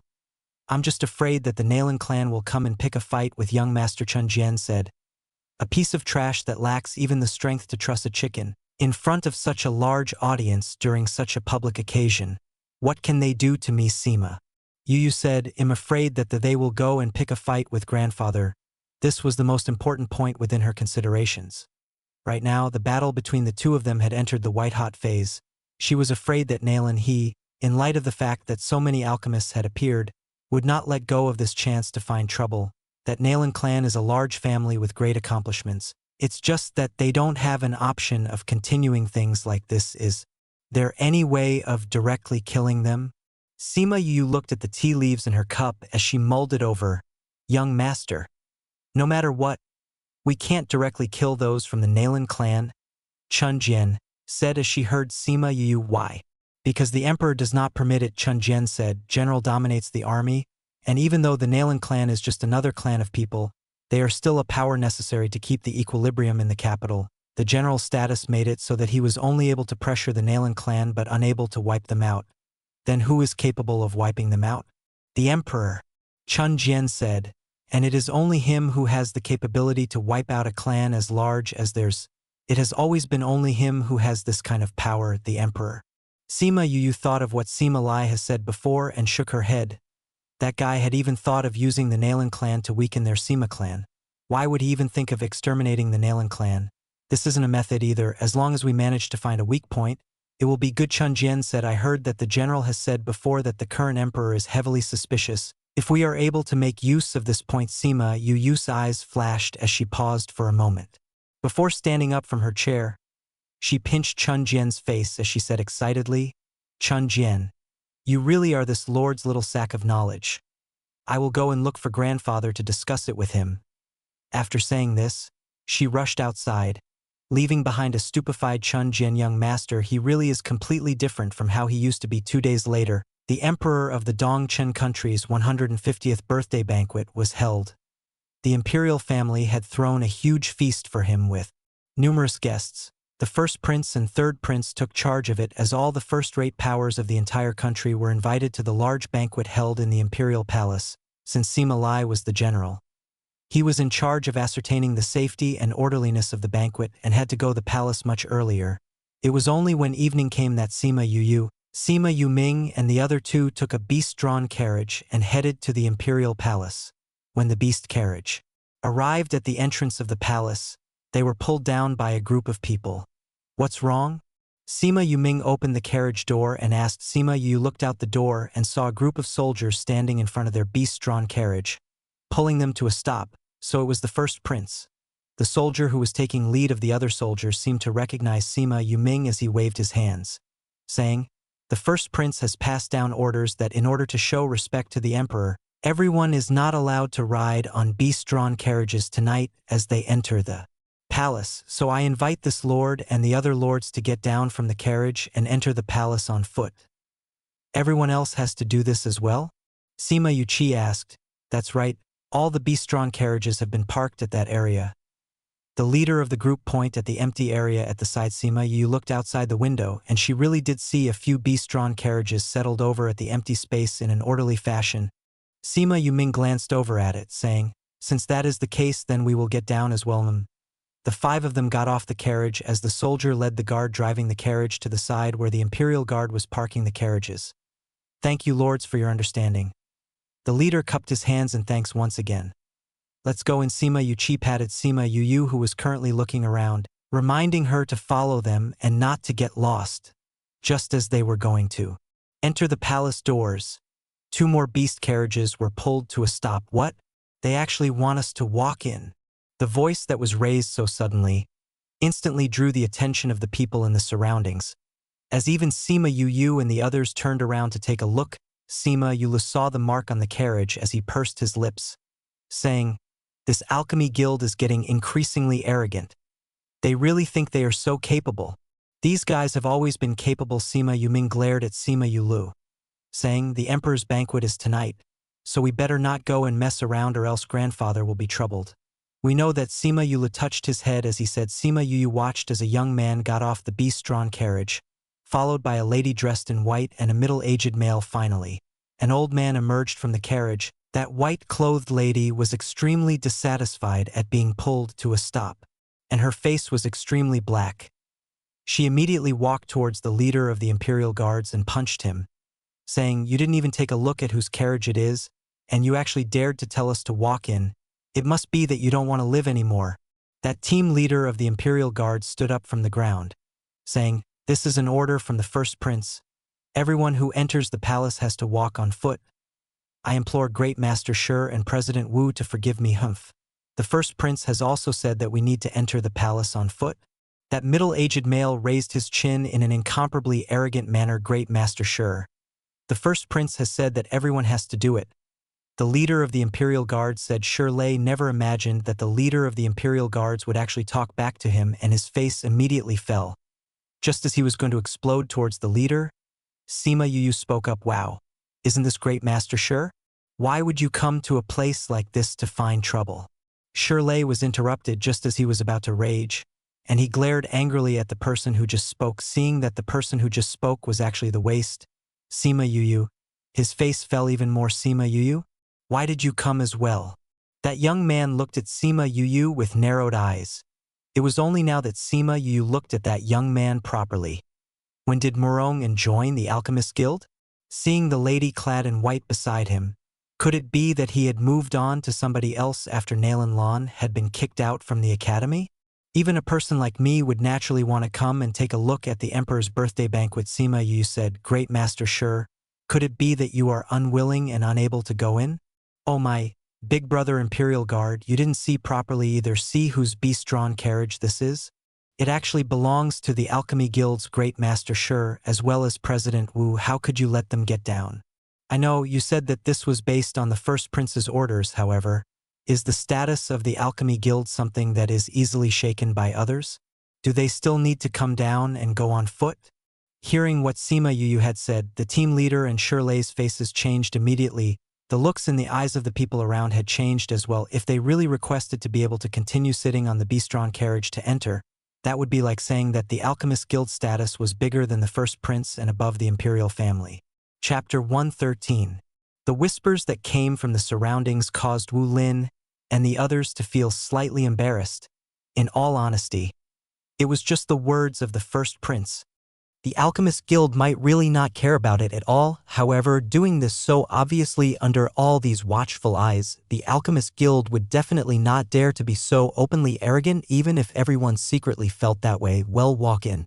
Wu Lin flung his sleeves and walked towards the entrance of the palace while ignoring everyone around. He looked at Sima Yu at the corner of his eyes as he walked past her. He used to be a waste that was famous for being a brainless idiot, so was what he said just now intentional or not?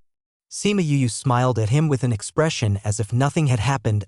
The waste still dares to come out in public." That white-clothed lady was extremely ticked off with Sima Yu and glared hatefully at her when she walked past her. As Murongin walked together with the white-clothed lady, he saw that she was irritated and comforted her. There's no point in bickering with him. It was only when she heard what she said that she remembered that he was the one who had caused the death of the soul of the original owner of this body. Because she hadn't seen him in a long time recently, she almost forgot about him.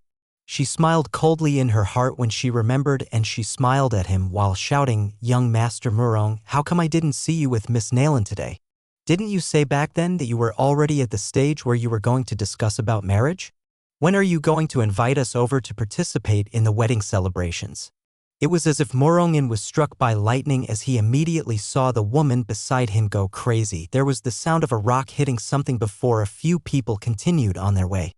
It was only after the one who was waiting for the people from the Alchemist Guild to enter the palace had disappeared that Sima Yuyu began to bellow with laughter. "Fifth bro, you were too cool just now. You defeated the Alchemist Guild with just a few words.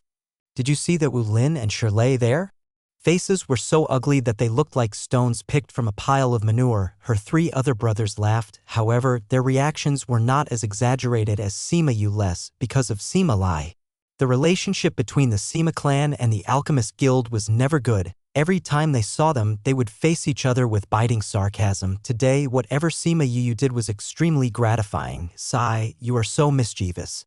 Sima Yuran patted Sima Yu's shoulders, saying, "Let's go in. Hee, let's go then." Sima Yu smiled. "Have a safe trip, fifth young master." That team leader stepped forward and cupped his hands towards Sima Yu, saying, "Thank you very much for your earlier help, fifth young master." Sima Yu waved her hands, saying, "It's not like I particularly stepped in for your sake, it's just that those people ticked me off. There's a carriage that just arrived, you can do your thing." The team leader turned back and there really was a beast-drawn carriage that just came over. He nodded towards Sima Yu and the rest as he turned around to resume his duty. "Let's go in quickly, grandfather should be waiting for us inside by this time," Sima Yuming said. Sima Yu walked inside with them. Thinking about the lady that was with Murong and just now, she asked, "Big brothers, do you all know who the woman who was with Shirley and the others was?" "That's Shirley's daughter, her name is Mo Li. I heard that she became a first-ranked alchemist even before reaching the age of 20. They say that she has already entered the threshold of second-rank alchemy and is very talented in refining pills. She's the most precious person that is being nurtured by the Alchemist Guild," Sima Yuran replied. "Tisk, seeing how she is, she'll definitely have the same character as her dad." Sima Yu spat. "Furthermore, whatever talent that she has, when compared to fifth bro, can be thrown a few hundred streets away." "Fourth brother, don't say any more." Sima Yuming told Sima Yulu to stop in case he accidentally blabbed it out and let others find out the secret. Sima Yula held his tongue as everyone entered the palace gates. This palace was very similar to the palace in the ancient days, but the decorations were even more grand and majestic. After looking at them for a while, Sima Yu felt that actually it was also a very strange thing of this world, so the decorations had to be strange as well. After entering the palace maid came to lead the way. Seeing that Sima Yu was looking around, she asked, "Now that everyone has already come to the palace for the banquet, there will be a huge play held after the banquet. Your lordship can go to the palace at that time to take a look. We have to go to the banquet hall now, though." Sima Yula patted Sima Yu's shoulders, saying, "Is this fifth brother's first time coming into the palace? It's hard not to be curious the first time you come here. The first time I came here, I was so excited. I know when you came back, you pulled my hand and talked about it for half a day." Sima Yu rolled her eyes, cough, "But fifth bro, you're so much calmer than me the first time I came." Sima Yula laughed twice and said, The palace maid brought them to the main hall and there were already many people inside. There were low tables placed on both sides of the hall and many different types of fruit were placed on those low tables along with some snacks. Those who had arrived early had already sat on their seats, eating those fruits as they chatted casually, making friends with those around them. Sounds of laughter echoed through the main hall. The palace maid brought them to the seats allocated to the general's residence, saying, "Young masters, these are the seats for those from the general's residence. Allow this servant to take her leave." Sima Yu took a look. Their seats were pretty near the front and it looked like the seats were allocated according to status, whether by accident or intention. The seats for the Nalan clan were directly opposite the ones for the Sima clan. It was still early right now, so those from the Nalan clan had yet to arrive and that table merely held the name place for the Nalan clan. The Alchemist Guild's seat was above the Nalan clan's seat, and one could only see that Mo Li and Murongan sat on their seats while Wu Lin and Shi Lei were nowhere to be seen. However, it made sense when one thought about it because they were extremely high in status. How could one expect them to wait here together with the general populace? Seeing that Sima Yu and the others had gone to their seats, Mo Li glared at her hatefully. It seemed as if she was still harboring a grudge over what happened at the palace gate. Sima Yu glanced over at them and didn't seem to care much about that hate-filled glare. She raised her little pinky to the sky and stuck it into her nose, pretending to pick out snot and flicking it to the front. So disgusting. Sure, Emily was super disgusted by what Sima Yu had done as she immediately looked away. Sima Yu dug her left nostril and was considering digging her right one, but when she saw that Emily was no longer looking at her, she decided to let it go. How did this Murong end up sitting in the same place as the Alchemist Guild? The people beside were whispering about this, and the content immediately caught her attention. She was curious as well. How did this Murong end up with the Alchemist Guild? Oh my, didn't you know? This Murong said that he had already hailed Great Master Sure as a master and started learning alchemy. Another person replied, really? How come I never heard Murong say that he wanted to learn alchemy before? That Great Master Sure has his sights set so high, how would he be willing to accept him? You all wouldn't know about this. The other person cut in, saying, this Murong is already taken to be the son-in-law that is going to marry in. See how those two are inseparable? I'm afraid it's only a matter of time that they will be married. Didn't they say that he and Nalan clan's Nalan Lan were a pair? Your information is so outdated. Whatever Murong and Nalan Lan had is so old news. I don't know who arranged the seats tonight, but this Alchemist Guild is seated so near the Nalan clan. Sima Yu turned her sights onto the seats opposite her. It was unknown what the faces of the people from the Nalan clan would be like when they saw Murong. Just thinking about it was so exciting. Chapter 114. Sima Yu was extremely bored while waiting for the banquet to begin. She took a spirit fruit to eat to ease her boredom, but the spirit fruit simply couldn't satisfy her taste. It wasn't up to par to the usual spirit fruit that she was used to, those that she had casually picked from the spirit pearl. It simply didn't taste good at all. High praises could be heard all around the banquet as the guests clamored nonstop on how supremely delicious those spirit fruits were. A sudden thought struck on Sima Yu and made her feel how luxurious she has led her seemingly normal life. In fact, to other people, these spirit fruits were really hard to come by because for an ordinary fruit to become a spirit fruit, the habitat the spirit fruit grows in is very important.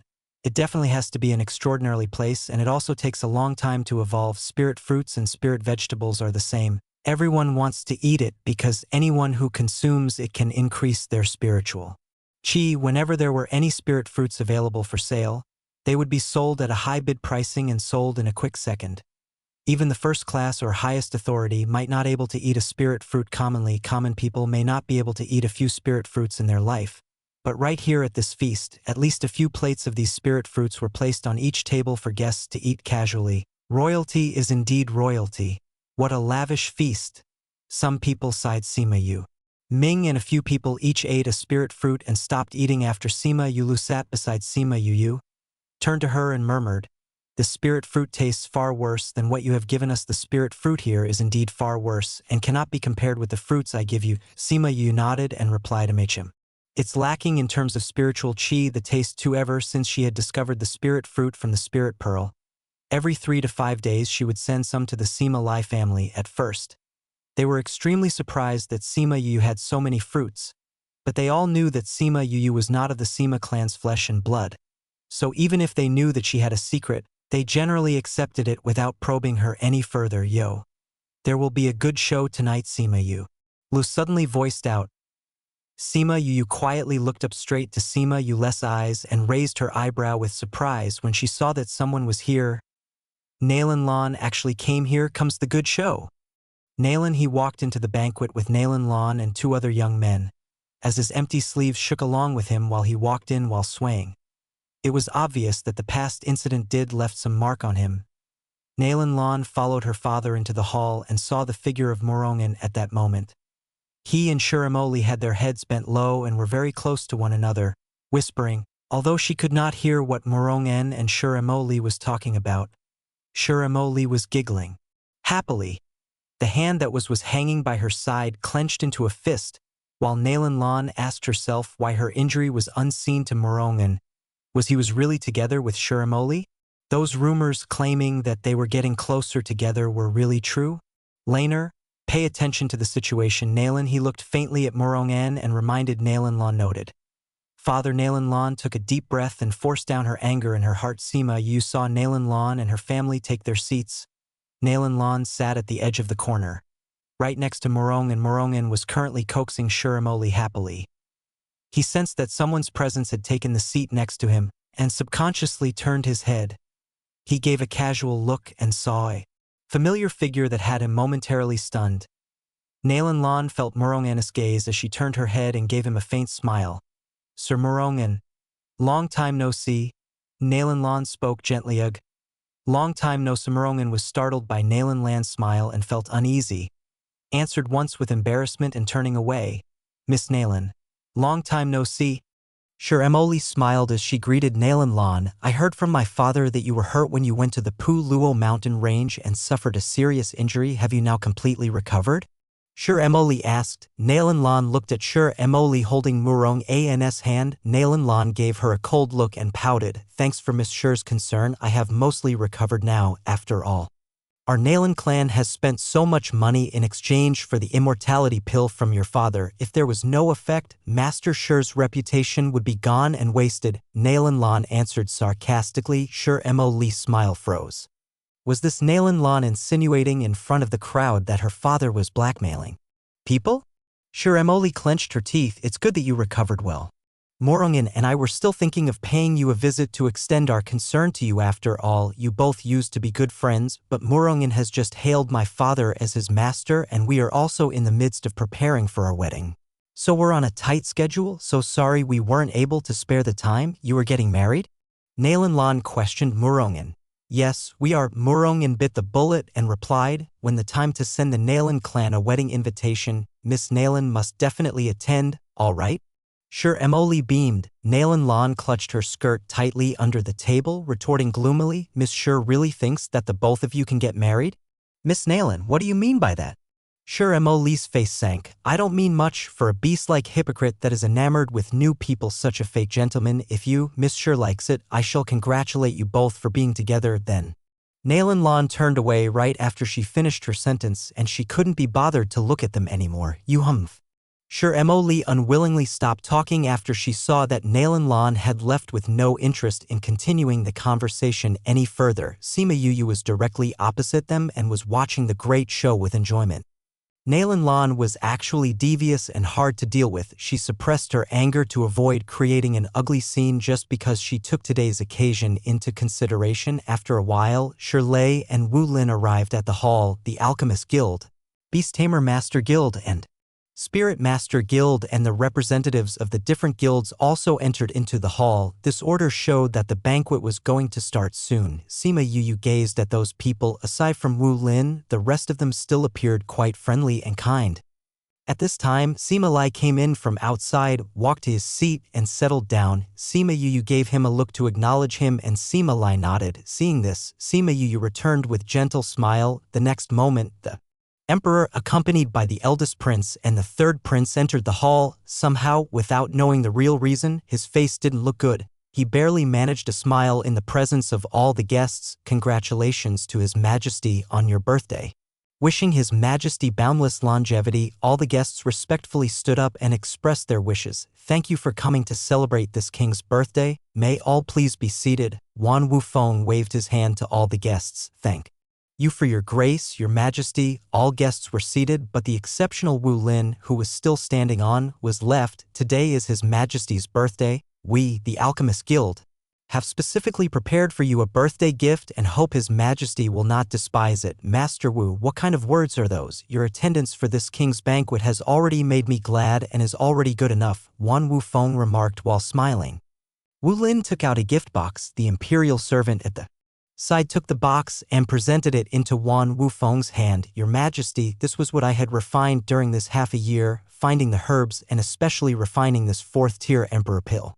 This medicinal pill is able to repair and restore one's body. I heard Your Majesty had once suffered a wound and body has not been that well. If Your Majesty consumes it, your body will be healed and cured completely.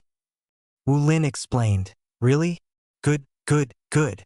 Wan Wufeng excitedly opened the box, and the golden pill was certainly lying there, thinking of his injury that left him with a chronic problem. It always caused his cultivation to produce minimal results despite practicing with great effort.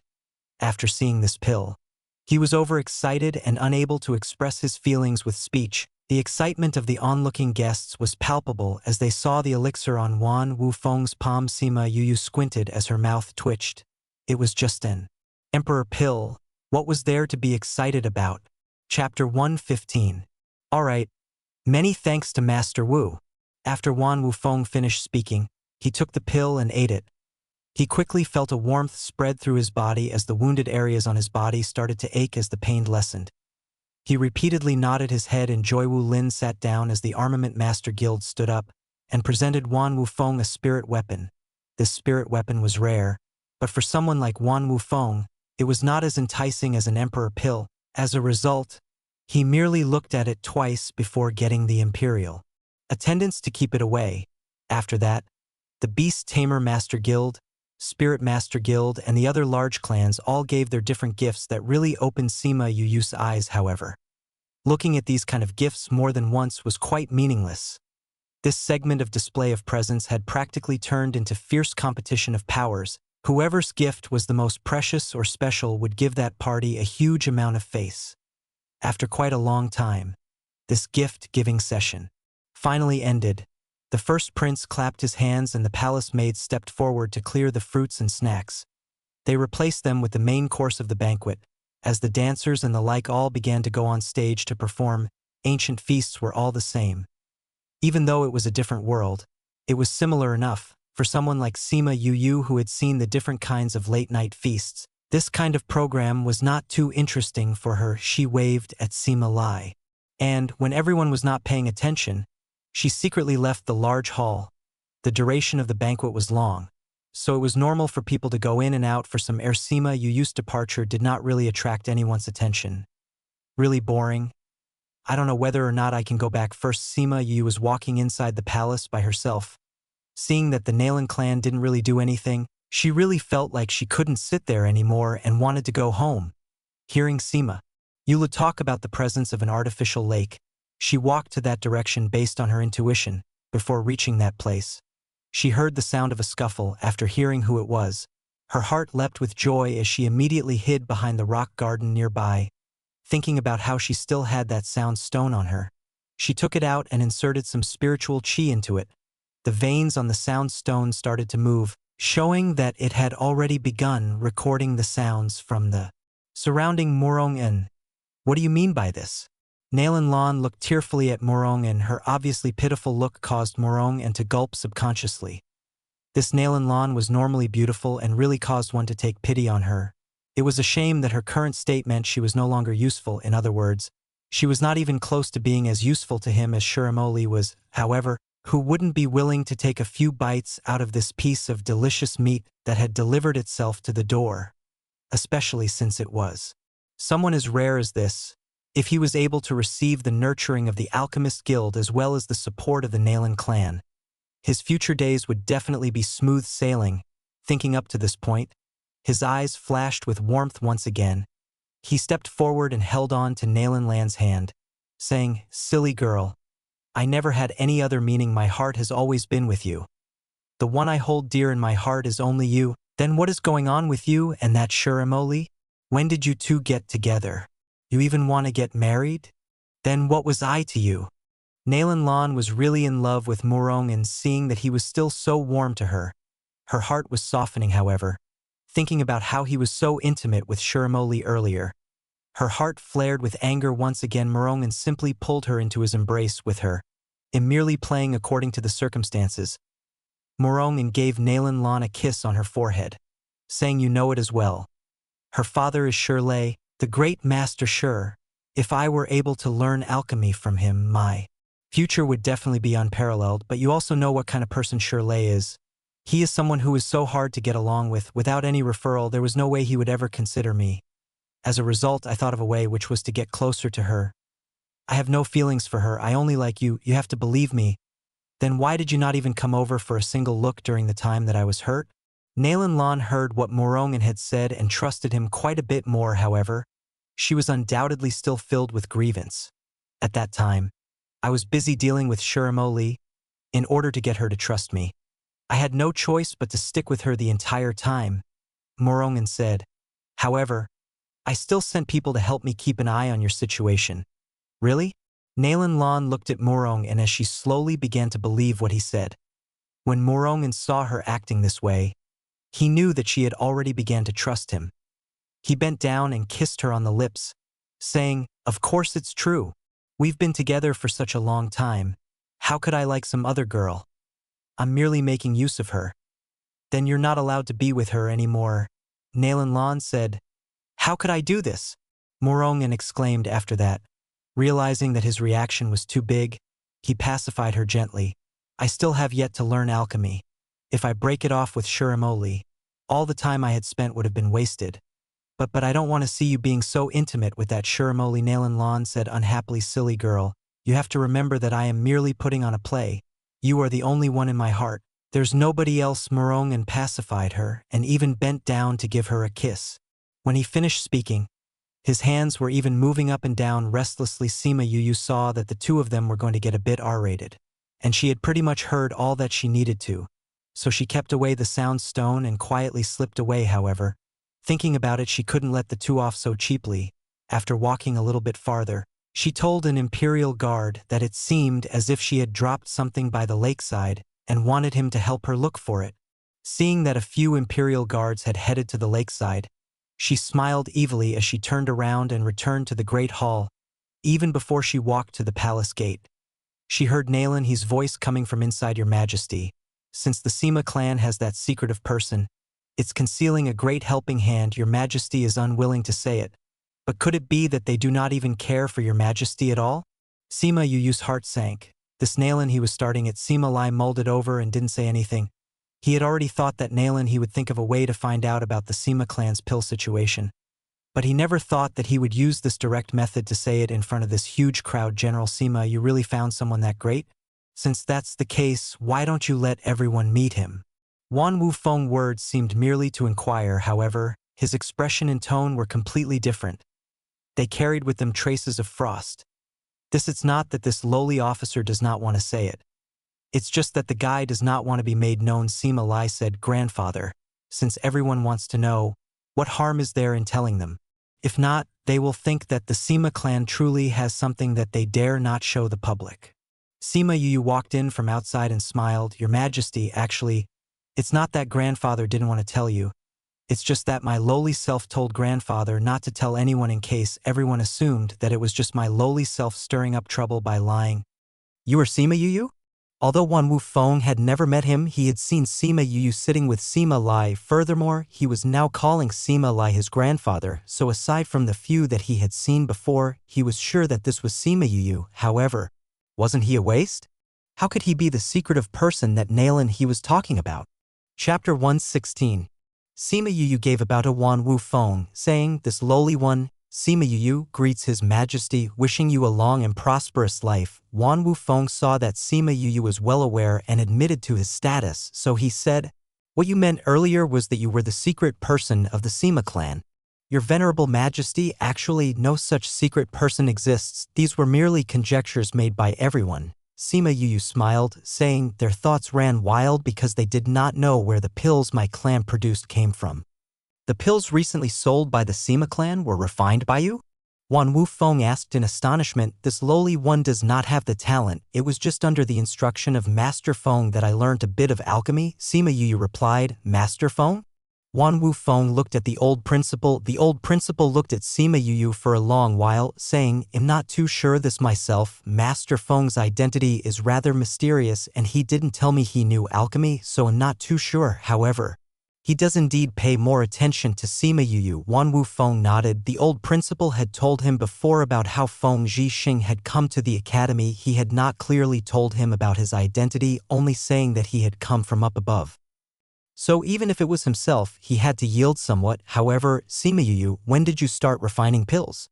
He didn't mention anything about him being a waste, but his expression was showing exactly that. "Your Majesty, this lowly one has not yet refined for a year," Sima Yu said. After that, she bowed towards Shirley. "I wonder if Great Master Shir stills remembers the time when my grandfather used the 100-year-old ginseng in exchange for 2/3 ranked pills from you?" At that time, I don't know why, but I actually learned alchemy. Speaking of which, I really have to praise Great Master Shur's pill, or else I would have remained as a waste forever. Then I really have to congratulate you, Great Master Shur said enigmatically. Although he really liked it when others praised the usefulness of his pills, when it came to the Sima clan that he really couldn't get along with, it was better for them to have a wastrel than a spirit master. Clan leader Nalan, do you still have any questions? Wan Wu Feng asked as he looked to Nalan. He never thought that the secret person of the Sima clan was actually Sima Yu. This actually gave him a huge shock. He wasn't even able to cultivate a year ago. But now he was standing there with the rank of an alchemist. This caused him, along with the others, to completely disbelieve it. Your Majesty, from what I understand, that alchemist is a second-ranked alchemist. Sima Yu did not even know alchemy a year ago. In the span of a year, it's not possible for him to become an alchemist, much less a second-ranked alchemist. I can't be the only one who suspects something, right? When Wan Wu Feng heard what Nalan he said, he remembered the impossibility of the situation. Who, within the span of less than a year, would be capable of learning alchemy, even becoming a second-ranked alchemist? Sima Yu, clan leader Nalan is right. Did you really learn alchemy only a year ago? Wan Wu Feng asked. I'm sure that everyone has heard of the situation where I was beaten until I was only left with my last breath. If I knew alchemy, I think I would not have been beaten up so badly at that time, Sima Yu said. Morongan and Nalan Lan can be my witnesses with regards to this. They could be said to have been there to watch me get beaten up with their own eyes. Seeing that Sima Yu was so confident, everyone believed that she had never learned alchemy before. After all, one merely had to ask the parties involved and they would uncover the truth. It was also impossible for her to lie. It was only when Shuramoli heard Sima Yu talk about these two people that she realized Morong En and Nalan Lan were not in the Great Hall. So what you're saying is that within the span of 1 year, from an ordinary person who could not refine pills at all, you became an alchemist, and even a second-ranked one at that. Nalan, he said. Sima Yu touched her cheeks and said narcissistically, "Oh my, this talent I possess. I can't do anything about it." Either her brothers were tickled pink by her current appearance. Impossible! Shirley shouted loudly. An ordinary person cannot possibly become an alchemist without spending a few years. There is also a huge chasm between each rank, where crossing over each one is immensely difficult. How could you possibly become a second-ranked alchemist within the span of a single year? He took 10 over years in order to reach the level of a second-ranked alchemist. From the time that he first began to learn alchemy up until this point, he had yet to reach the level of a third-ranked alchemist. If Sima Yu took a year to become a second-ranked alchemist, what would that make him? Sima Yu shrugged her shoulders nonchalantly, saying, "Just because you can't do it doesn't mean that nobody else can." Shuramoli had always felt that she, having spent only a few years in order to even come close to touching the doors of a second-ranked alchemist, was a talent amongst talents. She never thought that would heard that Sima Yu had used the time span of less than a year to surpass her. She taunted her, saying, "Sima Yu, since you say that you're a second-ranked alchemist, do you dare to refine a second-ranked pill in front of everyone? Trying to manipulate me?" Sima Yu raised her eyebrows. "But this doesn't benefit me at all." Shuramoli saw that Sima Yu was unwilling. So she said, "Your Majesty, Clan Lord Nalan said just now that the Sima clan's alchemist was a second-ranked alchemist, and Sima Yu claimed that the person he spoke of was himself. However, what happens if he cannot refine a second-ranked pill? Wouldn't it mean that the secret person was somebody else? Wouldn't that mean that General Sima and the others have lied to your Majesty?" When Wan Wu Feng heard this, the color of his face changed. Even if it was an outsider like himself, he knew the difficulties of becoming an alchemist. Wanting to become a second-ranked alchemist was exponentially difficult. Hearing them say it this way, it really seemed as if Sima Yu was lying to him. "Sima Yu, since things have progressed to this point, you have to refine a second-ranked pill in front of everyone. If you can refine one, then it's fine, but if not, this means you are not an alchemist and you cannot blame me if I pronounce judgment upon your Sima clan." There was no discussion.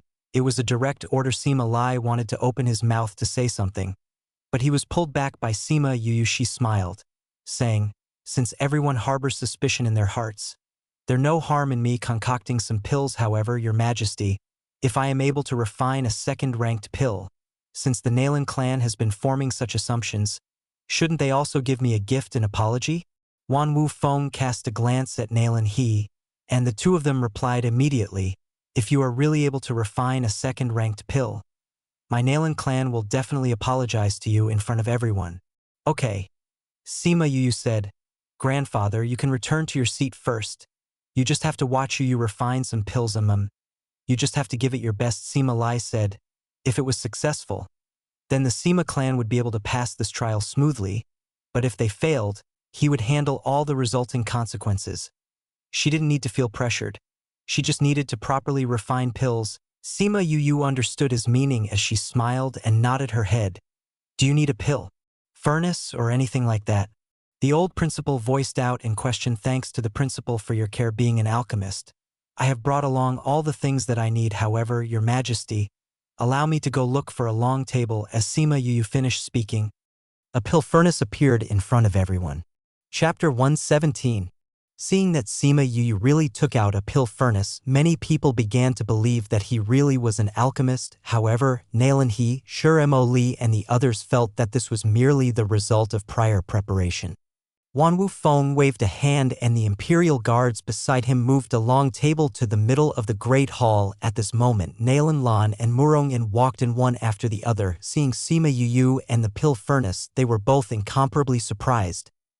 Mo Li saw that the two had come in around the same time and hatefully glared at them. However, this was not the right time to interrogate them, so she cast her glance back to Sima Yu.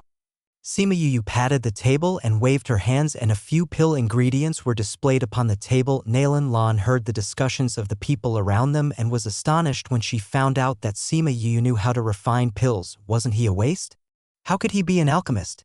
She had yet to ask the people beside her when she saw Sima Yu take out some firewood to place it under the pill furnace. After that, he poured out spiritual qi onto the firewood and it began to burn. This was a method that Sima Yu had discovered herself. She used spiritual qi to control the flame so that she could easily manipulate how big the fire would burn. Everyone started to believe that he could refine pills when they saw that what he was really using was indeed spiritual qi. The others had pretty much been prepared beforehand, but Murongin and Nalan Lan were given a rude shock. The person beside Nalan Lan recited the story of what Sima Yu had said before. And hearing that Sima Yu had only began to cultivate because of the time that he was beaten, she and Murongin exchanged a glance. Sima Yu waited for the pill furnace to heat up before she began to purify the pill ingredients. Everyone saw that Sima Yu methods had substance to them and wondered in their heart if he was indeed capable of refining pills. It was a common saying that there was a huge difference between a profession and an amateur, while the others were still wondering whether or not Sima Yu could really refine pills or not.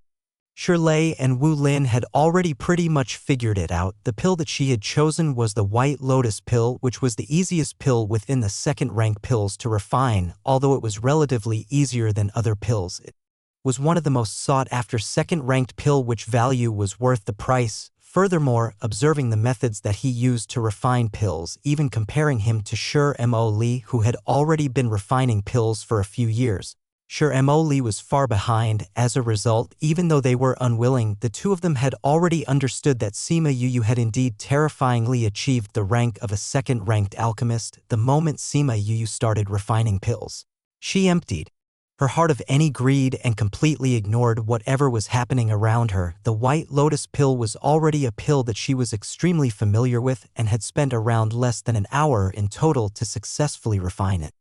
After she had successfully refined the pill, she extinguished the flame before taking out the pill from inside the furnace. In order to avoid standing out, she only took out a single pill. Your Majesty, this is the second-ranked White Lotus pill. I invite your Majesty to take a look. She passed the pill over to the Imperial Guard to let him pass it to Wan Wu Feng. Wan Wu Feng stretched out a hand to touch it before waving his hand to indicate to the guard to pass the pill over to others to appraise.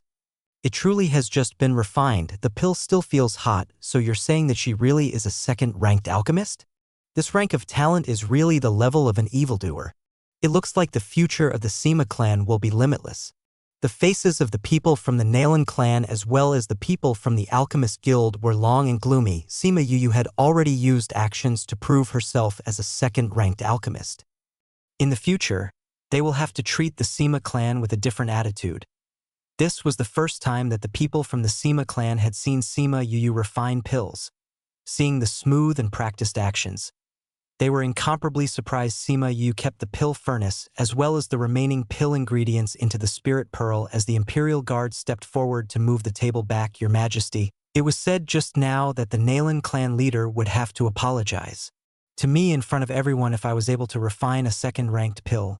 You Nalan, he glared at Sima Yu as his face contorted with anger. What's wrong? It was you, the leader of the Nalan clan, who said it yourself just now. Could it be that you want to back out of it? Sima Yu looked at Nalan he fearlessly and was completely unafraid of his intimidating aura. Clan leader Nalan, since you admitted it yourself, you have to carry it out, Wan Wufeng said. Nalan, he forced his rage down as she hatefully forced out a sorry. Clan leader Nalan, what did you say? Your voice was so soft and my ears are no good, so I couldn't hear it. Sima Yu cupped her ears and smiled as she said, Sima Yu, don't go too far.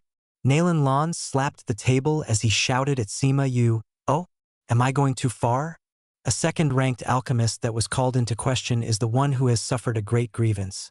I merely asked the Nalan clan leader to apologize to me and didn't say anything else. If we compare it, wouldn't the Nalan clan be the one that has gone too far? You laner, step down Nalan, he chided. After that he took a deep breath as he spoke louder as he said to Sima Yu. Sorry. Sima Yu nodded, saying, since the Nalan clan leader has already apologized, this lowly one will not pursue anything further. I hope that the Nalan clan leader will not make this kind of mistake in the future in order to avoid. After all, not all alchemists will speak as kindly as I do. After speaking, she looked at Shirley and the others especially deeply, turning around to return to her seat with the Sima clan fifth bro. That was awesome. Sima Yuming and the other four all looked at her with gazes filled with praise. Sima Yulu even stuck gave her a big thumbs up. Enough. Let's end this here, Wan Wufeng said. I have prepared a wine party for everyone. All you young people who enjoy having fun can all go and play by Chuan. Take good care of everyone. Yes, Father Emperor. The first price stood up and replied to Wan Wufeng. Wan Wufeng took his imperial guards with him. As they left the great hall, Wan Baichuan clapped his hands and a group of palace maids entered successively, leading everyone to yet another palace, because they knew that all these were young people who enjoyed having fun. All those who were more advanced in age went back first. As a result, when they reached the location for the wine party, only the young guests remained. Sima Yu had initially not planned to participate, however. Thinking about the sound stone in her hand, she changed her mind. Fifth brother, you want to participate in the wine party? Seeing that Sima Yu was going to follow after the palace maid, Sima Yuming and the others called after her. It was only now that Sima Yu recalled that she had said she wanted to go back home with everyone. She waved her hands at them, saying, you all can head back first. I want to see how that wine party is going to be like. But will you be all right on your own? Why don't we go with you? Sima Yuran said, no need, you all want to enjoy this kind of wine party. Right? Sima Yu said, they'll just go and play for a little one become going home.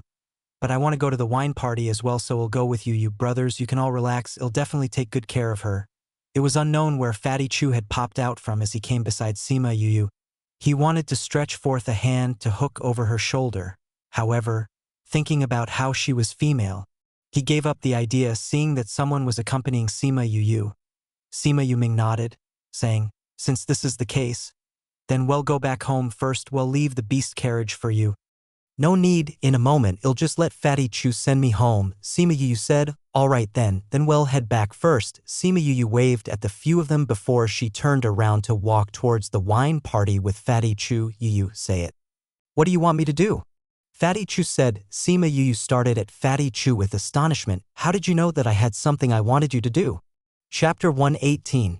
Fatty Chu laughed twice, saying, if you didn't have anything planned, you definitely would not participate in something as pointless as a wine party. Since you want to go, you definitely have something planned. Smart.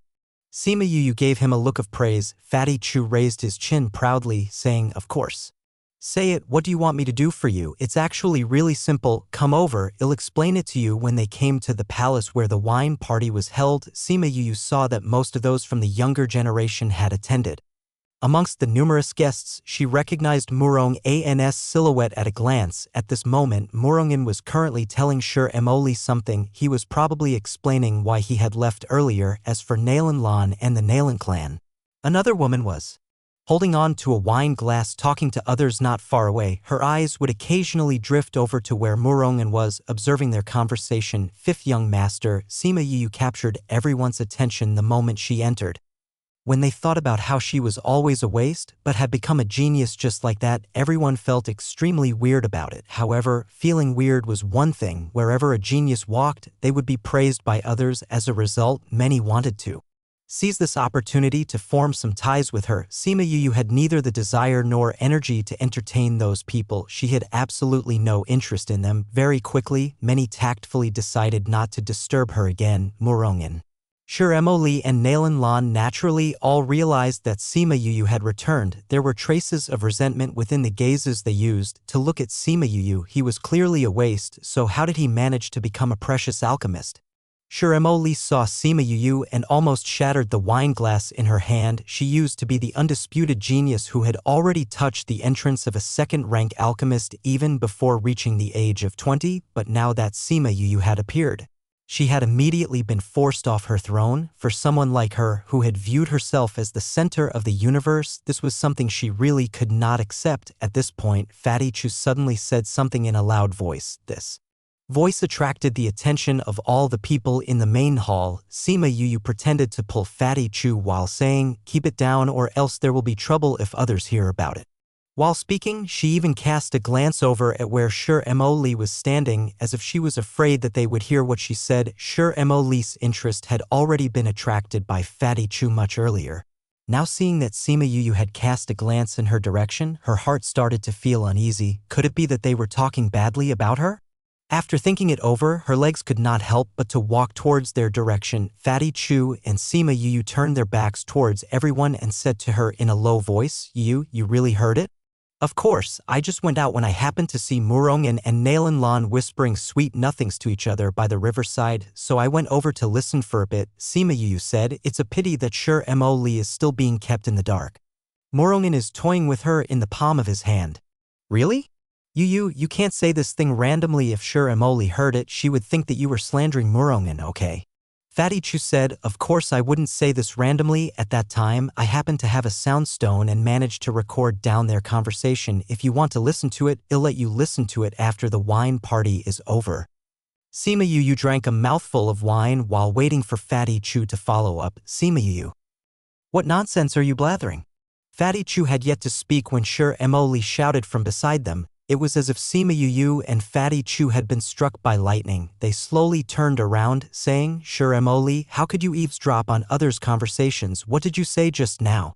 Shiremoli looked icily at the two of them. "We didn't say anything." Sima Yu and Fatty Chu's eyes were spinning. They purposely kept it from her, like dangling a piece of bait on a string. "Say it quickly. What did you say just now?"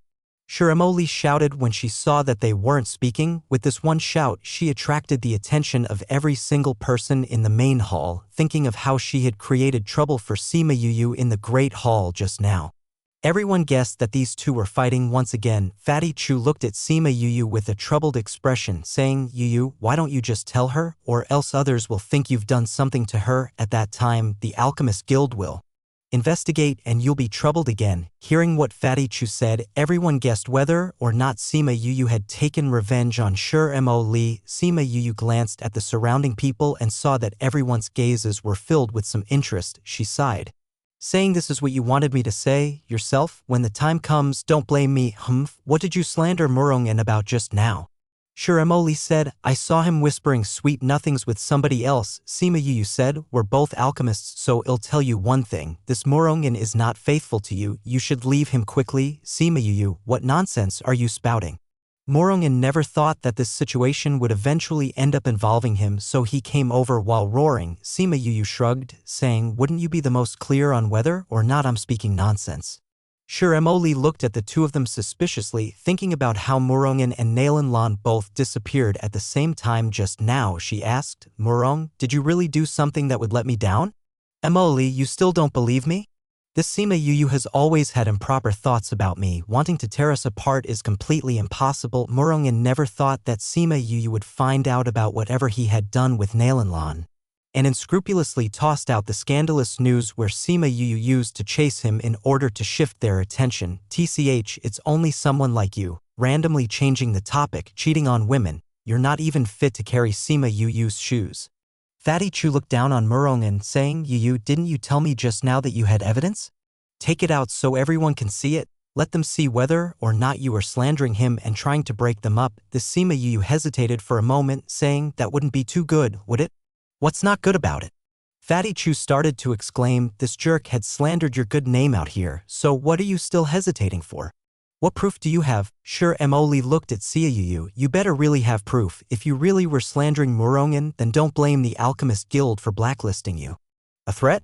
Sima Yu raised her eyebrows. All right then, although I don't really care about whether or not I join the Alchemist Guild, since so many people are looking on, I can't shoulder the charge of slandering anyone. Sure, Emoli, I hope you don't regret this.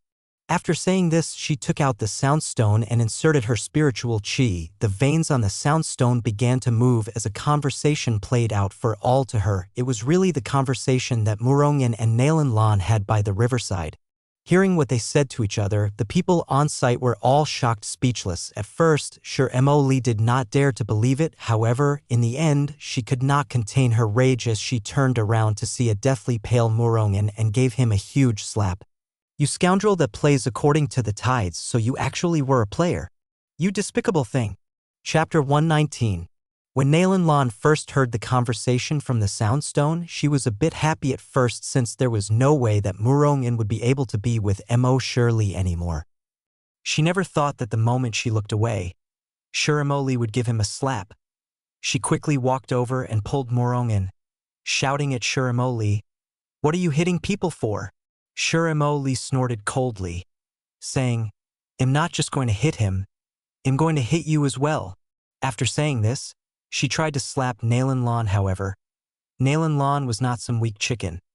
When she saw Shiramoli reach out in an attempt to slap her, she stretched forth a hand to block it and was pulled to a stop by Murong, and who was standing beside her. Nalan Lan, "Don't make a fuss."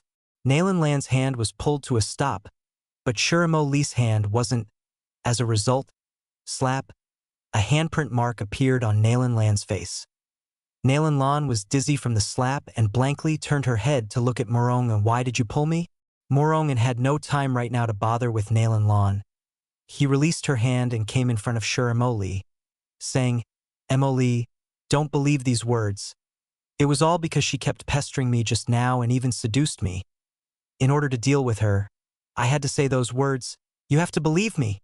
In front of thousands of staring eyes, Nalan Lan could not believe what she heard at all and held her face as she stepped backwards slowly. What did you say?" Murong glared at her, saying, "I stopped liking you a long time ago. You kept pestering me.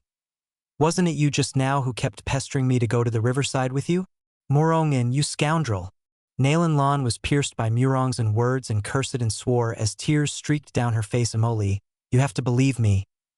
I really love only you." Murong ignored Nalan Lan and only cared about explaining himself to Shiramoli. When comparing the Nalan clan with the Alchemist Guild, there was completely no competition. As a result, he had no choice but to continue hugging onto the thigh of Shiramoli in order to continue receiving support. "Oh? How come I didn't hear even a hint of you being coerced from the way you spoke? It sounded like you were really enjoying it." Fatty Chu suddenly cut in. The others nodded their heads successively. They didn't hear any irritation or coercion. It sounded exactly like he was the one who was taking the initiative. Shiramoli kept silent. She merely gazed coldly at Murongan and Nalan Lan. When she saw that Murongan was pulling her hand, she forcefully threw it off, saying coldly, "Murongan, it's over between us. I don't want a husband like you, and my father cannot accept a disciple like you." After she finished speaking, she turned around and ran out. "Emoli!" Murong broke into a run and wanted to chase after her, but he was stopped by Nalan Lan, who kept berating him. "Murong, if you chase after her today, I will break off all ties with you." Murong turned his head to cast a glance at Nalan Lan, before running outside without turning back. Nalan Lan never thought that Murong would dash outside without a second thought, and was completely stunned before breaking out into hysterical laughter. "Murong, you're definitely cruel enough. I will definitely make you regret it. We're leaving." The girl who had been accompanying Nalan Lan the whole way had not said a single thing before leaving with her. As they were leaving the great hall, Nalan Lan suddenly recalled the true mastermind behind it all and turned around to hatefully glare at Sima Yuyu. A deep hatred ran thick behind her gaze, as if it would leak out like water. Sima Yuyu smiled at Nalan Lan, looking as if she merely wanted what was best for her. It enraged her so much that she turned her head and left. The lead had already left, so Fatty Chu waved his hands at everyone, saying, all right, the show is over. You all should eat whatever you want to eat and drink whatever you want to drink. Wan Bai Chun left for a moment and realized that something about the atmosphere was off when he returned. He called a palace maid over to ask her what happened before he knew that such a big thing had actually occurred. Seeing the two people drinking by themselves in the great hall, there was no way he believed that they had done so innocently. However, now that Sima Yuyu was an alchemist, even if it was him, he had no way to interrogate him. In the end, he merely heaved a few sighs and let them do as they please. They remained at the wine party for a bit longer before Sima Yuyu and Fatty Chu went to look for Wan Bai Chun to tell him that they wanted to leave.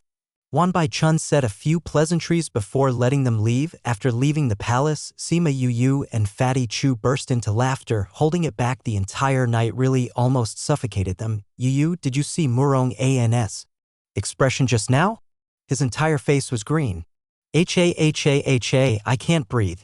Sima Yuyu smiled, saying, in the future, being blacklisted by those two great powers, the future of this Murongan will definitely be uncertain, right? This Murongan is definitely not a good guy. It's only normal that he would end up this way. Fatty Chu nodded. However, Yuyu, why did you come up with this idea to attack him? Why? Sima Yuyu looked up at the moon in the sky. She whispered in her heart. She merely wanted to carry out the vow that she made to the original owner of this body. At that time, the situation that happened in the wine party had spread throughout the entire capital on the second day. When Shirley and Nalan Le heard the cries of their own daughters, they naturally blacklisted Murongan. Nalan he ordered that not a single person from the Murong clan would be allowed to work in their shop and refused to have a single dealing with their clan. Shirley was even more cruel. He directly stopped the Alchemist Guild from supplying them with any pills and would no longer sell their clan any pills in the future. When the Murong clan heard about the punishment meted out to them by the two large powers, they were stunned. After they heard that this was the result of what Murongan had done, they harshly berated Murongan, so much so that in order to appease their anger and achieve the forgiveness of the Alchemist Guild and the Nalan clan, they got him to withdraw from the Imperial Academy and sent him to some area on the fringes to govern some project for the clan. It was only after this was done that the two large powers removed the punishment meted out on the Murongan clan. When Sima Yuyu received the news, she just happened to be lying inside the house sunbathing while eating some spirit fruits, thinking about how Murongan would never be able to turn this around. For the rest of her life, her mood was extremely good. Would this count as taking revenge for you? A gust of wind blew as if it was giving her an answer. She lay on the imperial consort's chair and closed her eyes in a moment of bliss. Chun Jian walked over, seeing the peaceful aura emanate from her body as well as the look of bliss. She was momentarily stunned. What's up? She felt at the moment Chun Jian walked in and asked. When she didn't say anything, Chun Jian came back to her senses and said, "Young master, the general has sent men to invite you over. Grandfather has returned?" "I got it, you can go down." Chun Jian gave a bow before leaving the house as Sima Yu finished eating the spirit fruit in her hand before standing up to walk towards the Sima Lai's study. Ever since she had returned from the banquet, Sima Lai had been going out early in the morning until late at night every day. Sima Yu had not managed to meet him at all. She didn't think that he would come back so early today, but what did he call her over to do? When she arrived at Sima Lai's house, the guard bowed towards her and pushed the door of the study open. She happened to see Sima Lai standing there blankly. "Grandfather, you're looking for me." Sima Lai came back to his senses and waved his hands at Sima Yu, saying, "Yu, you're here, come and sit." Sima Yu went over. Seeing how strangely Sima Lai was behaving, she said, "Grandfather, did something happen?" Chapter 120. Yu, I'm considering giving up the idea of exterminating the Nalan clan, Sima Lai said. "Why?" Sima Yu looked at Sima Lai with astonishment. Could it be because of that person from the Pu Luo mountain range? Sima Lai nodded, saying, "Although I have already caused His Majesty to develop some suspicion towards the Nalan clan, if we continue to fight with the Nalan clan, Even if our family wins in the end, we would have to pay a price for it. Since this is the case, I would rather spend our energy on increasing our influence and strength." Seeing the worry on Sima Lai's face, Sima Yuyu's heart was a bit puzzled. Just how much strength and influence did that clan have that it would cause him such worry? But grandfather, even if we take a step back, the Nalan clan might not necessarily. The Nalan clan has already taken a step back, Sima Lai said. It was all because of you. They have also realized that there is nothing good that can come out from fighting with us head-on. As a result, 2 days ago, they have already come to look for me in hopes that we can let them off. Of course, they will also give us no small amount of compensation. Because of me? Sima Yuyu blinked her eyes, saying, "Aren't I the same as the alchemist from their clan? Why would they retreat of their own initiative? Don't you know how you have shaken up the entire capital?" Sima Lai looked at Sima Yuyu, who appeared completely puzzled. "Ever since you have revealed your power as a second-ranked alchemist, everyone knows that you have managed to become a second-ranked alchemist within less than a year's worth of time. They all treat you as a ghost. You know which part of me is a ghost?" Sima Yuyu touched her nose. She was completely speechless towards the praise of the people. Sima Lai smiled. "That Nalan clan and us are currently around the same. You're both second-ranked alchemists. However, in the eyes of everyone, you will have even greater accomplishments in the future. Furthermore, your ability to rally supporters is far greater than the alchemist from their clan. They're not retreating because of your current ability, but because of your potential." Hey, I didn't know that I was so powerful." Sima Yuyu smiled as she said, "Since grandfather feels like letting this go, then let's just let it go. In any case, I have already settled that Nalan. And that Nalan Lan has already been expelled from school and has even been abandoned by Murong and didn't meet and good end either, right? Do my brothers know about it?" "I haven't told them yet," Sima Lai said. "I was planning on waiting for your agreement before telling them. If you agree, they probably won't have too much objections. Then we'll just do it according to what you've said." Sima Yuyu said, "Okay. Then since there isn't much else, I will return first," Sima Yuyu said as she stood up. Sima Lai waved his hands and she turned to leave. Looking at her retreating back, his heart felt unsettled as a kind of moodiness lingered on his heart. It was precisely because of this mood that allowed him to let go his feelings of dealing with the Nalan clan. When she returned to her own house, Sima Yuyu dispatched Chun Jian and the others, entering the Spirit Pearl when she was alone. "What's up?" Mo Sha could feel the person who had suddenly appeared in front of him and opened his eyes as he asked. Sima Yuyu gazed at the golden snake fruit tree, saying, "Do you know how to turn the golden snake fruits into pills?" Mo Sha furrowed his eyebrows, saying, "The best would be to turn them into 100 revolutions pills." 100 revolutions pill? What kind of pill is that? Sima Yuyu asked. "The rank of 100 revolutions pills are not high. They won't allow one to directly increase their strength. However, they will be able to cleanse the muscles and boost the marrow, improving one's physique that will advance future cultivation." Mo Sha said, "Is it easy to refine?" "Not difficult," Mo Sha said. "This is a type of pill from the ancient times. Later on, because pill methods were lost and because it was hard to obtain the golden snake fruit, the slowly got lost. If I let you refine them, how many pills would be successfully refined? If it was my previous life, 100% success rate. If you have to be the one who injects the spiritual chi, the success rate would be around 80%. Sima Yuyu took in a breath. 100% success rate in refining pills? Was it too easy to refine these pills, or was he just too powerful? What about the other pill ingredients? We have them here. Mo Sha said, "However, refining this consumes a massive amount of energy. I can't do it in my current condition. How long do you need?" Mo Sha glanced at her, saying, "That depends on how many you want to refine. A single golden snake fruit allows you to refine 8 to 10 pills. You have 4 fruits right now, so it depends on how many you want to refine, right? For this, one person should only eat 2 at most. How much they can improve depends on their own physique. It's pointless to eat more than 2." Sima Yuyu calculated the amount. She had 10 people including herself, so she needed 20 pills. He could feel whatever she thought, so Mo Sha directly said, "This 100 revolutions pill is useless to you. You don't have to count yourself in. Why?" Sima Yuyu was extremely surprised. "When you and that egg formed a contract, he already used the Nirvana fire to reforge your body. This 100 revolutions pill has no real use to you." Mo Sha said, "If you didn't remind me, I would have completely forgotten about that guy." Crimson Flame, Sima Yuyu said. Ever since she had formed a contract with Crimson Flame back at the Puluo mountain range, he had always stayed quietly in the contracted space. He had never taken initiative to speak. Whenever she had tried to sense him, She always found him sleeping after time passed. She slowly neglected him, the previous time, when she had been wrecked with excruciating pain from the Nirvana fire. She subconsciously felt a cold shiver. Moshe noticed Seema Yu's look of sudden revelation and pondered over the fact that this person's luck was really too good. Many people had heard of Nirvana fire, and not a single person had ever had a divine beast like hers. Even he, who had exerted huge amounts of effort into looking for it, could not get a single hint of it. What he had never thought would happen was, he had actually been neighbors with that divine beast for so many years. Even more inconceivable was the fact that he would actually form a contract with this brat as well as a contract with that beast. No, it would be more accurate to say that beast would actually let her become its master, and even took initiative to do so. Seeing her act this way, he figured that this brat had probably forgotten about the beast and had thrown him into some corner of her mind. Someone who would treat Crimson Flame this way no matter what. It could only be someone like her. Since it's useless to me, then I won't count myself it. Then cancel my 2 pills. They'll only need 18 pills. Then well, just refine 2 fruits for now. If it's not enough, then well, do it again. Seema Yu said, "They'll let you refine it." Half a month later, Moshe said, "Okay."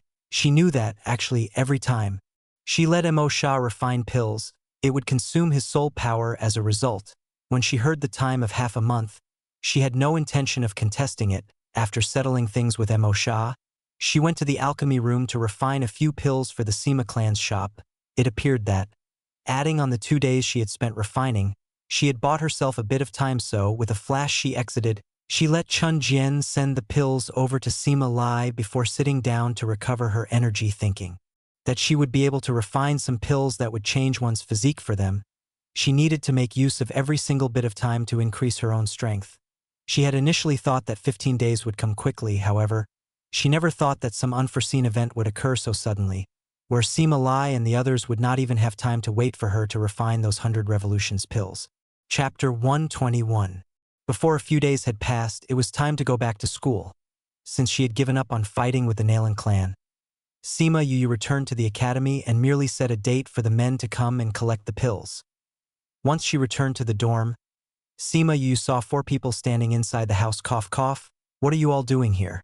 Seeing that Bei Gong Tang and the others all had long faces and thinking about how much it looked like she was on trial, she laughed as she asked, "Say it. Do we have to extort a confession from you, or will you account for it truthfully?" Wei Ziqi said, "Account for what?"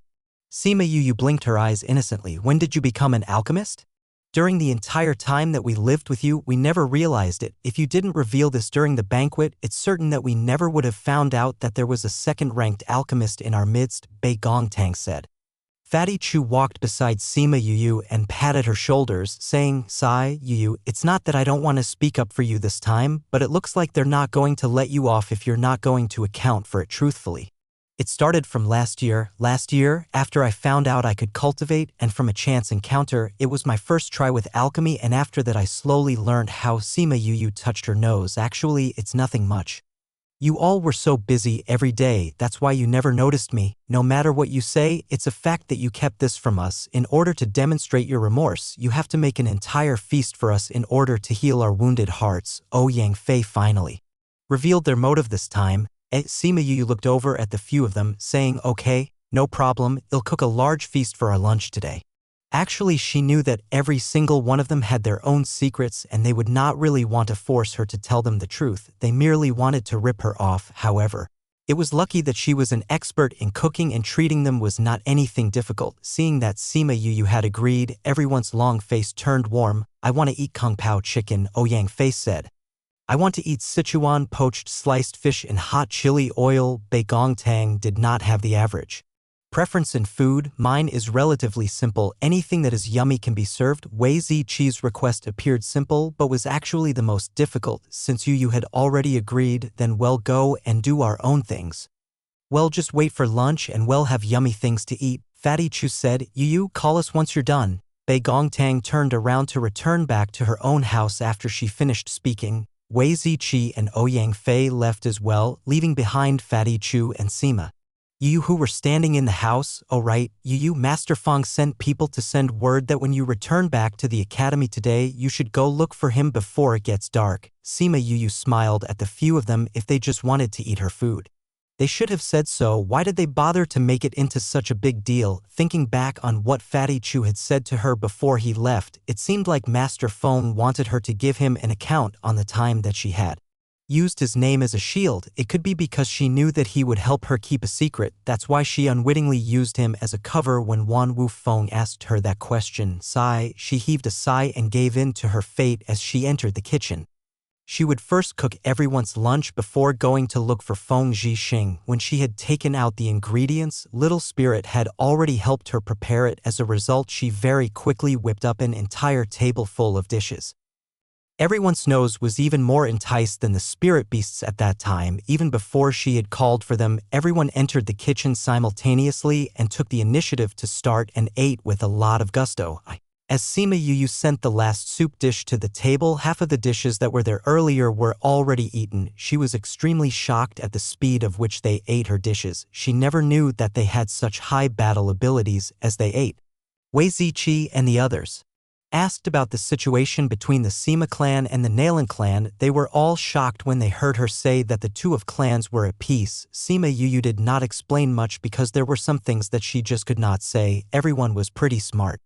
When they saw that she had some things that she could say, they did not pry any further. After eating lunch, Sima Yu loitered in the house a bit longer before walking over to Feng Zhixing's office. She had yet to knock on the door when a voice came from inside. The hand she wanted to use to knock paused in front of the door. The moment she entered, she saw Feng Zhixing sitting behind the desk. Feng Zhixing initially had his back towards the door. When he heard her footsteps, he turned the chair around to face her. Master Feng, you're looking for me? Sima Yu asked. Right. Feng Zhixing looked at Sima Yu but did not continue the conversation. Cough, cough. That I didn't have any other choice back then and could only use Master's name. Sima Yu took initiative to give an account. How could it be that I didn't know that I was an alchemist? Furthermore, I had even accepted such a powerful disciple. Feng Zhixing raised his eyebrows when he knew that Sima Yu was a second-ranked alchemist. His surprise was not a small one. Thinking about a talent like her, she was definitely one that was rarely seen even higher above. Thinking about the principal story about what happened during the banquet, he was asked whether or not he had really accepted Sima Yu as a disciple. After he recovered from his shock, he helped her tell a lie. Master's identity is a secret with such a high standing. The majority of people would definitely not ask whether or not you really know alchemy. Sima Yu said. As a result, even if I said it, nobody would come and make trouble for you. If I said that you were the one who taught me, everyone would believe it. Then how did you know that I would help to lie on your behalf? Feng Zhixing was laughing in his heart. This girl was initially so guarded against him. But how come it seemed that she had started to trust him now? A feeling. Sima Yu replied honestly. All right then. Let's say that your feeling wasn't wrong. Feng Zhixing said. Sima Yu smiled and said, then this means that Master has already helped me to tell a lie. Feng Zhixing didn't reply, saying, since everyone outside thinks that you are my disciple, then I should teach you a few things. Master wants to teach me something? Feng Zhixing took out a box, saying, come over. Sima Yu didn't understand, but she still walked over obediently. Place your hand on this box and close your eyes. Tell me, what do you see? Feng Zhixing placed the box on the table and said. Sima Yu gave her okay in reply and placed her hand on the box before closing her eyes. This box was a bit enticing and she felt a burst of giddiness. After that, she felt as if she was in another place. Tell me, what do you see? Feng Zhixing's voice reverberated as it sounded from the surroundings. Nothing. It's just endless darkness and it's pitch black around me. Sima Yu said, continue to feel around attentively. Do you still see nothing? Feng Zhixing asked again. Sima Yu sensed her surroundings extremely attentively once again. The originally pitch-black area started to fill with a kind of light. The spots of starlight slowly appeared in her surroundings. She looked at the change in environment with surprise. She said with a bit of disbelief, it looks like I'm currently somewhere in space, like some kind of cosmos. The surroundings are filled with spots of starlight. It's so pretty. When Feng Zhixing heard what Sima Yu said, it was as if his body had been struck by lightning. Chapter 122. How big is the space that you see? Feng Zhixing asked. Sima Yu looked around her, saying, how big is it? I don't see an end. It's limitless. Feng Zhixing's shock turned into gaping astonishment. He looked at Sima Yuyu for a long time speechlessly.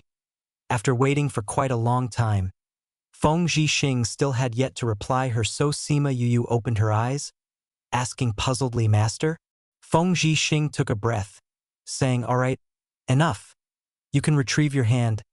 Oh, Sima Yuyu retrieved her hand, saying, "What was that?" Feng Zhixing kept the box away, saying, "This was to test the level of one's perception of space." One's perception of space? What was his point of testing her for this? Yup, Feng Zhixing said. "Didn't I say that I would teach you a skill? I'm not an alchemist, so I can't teach you alchemy.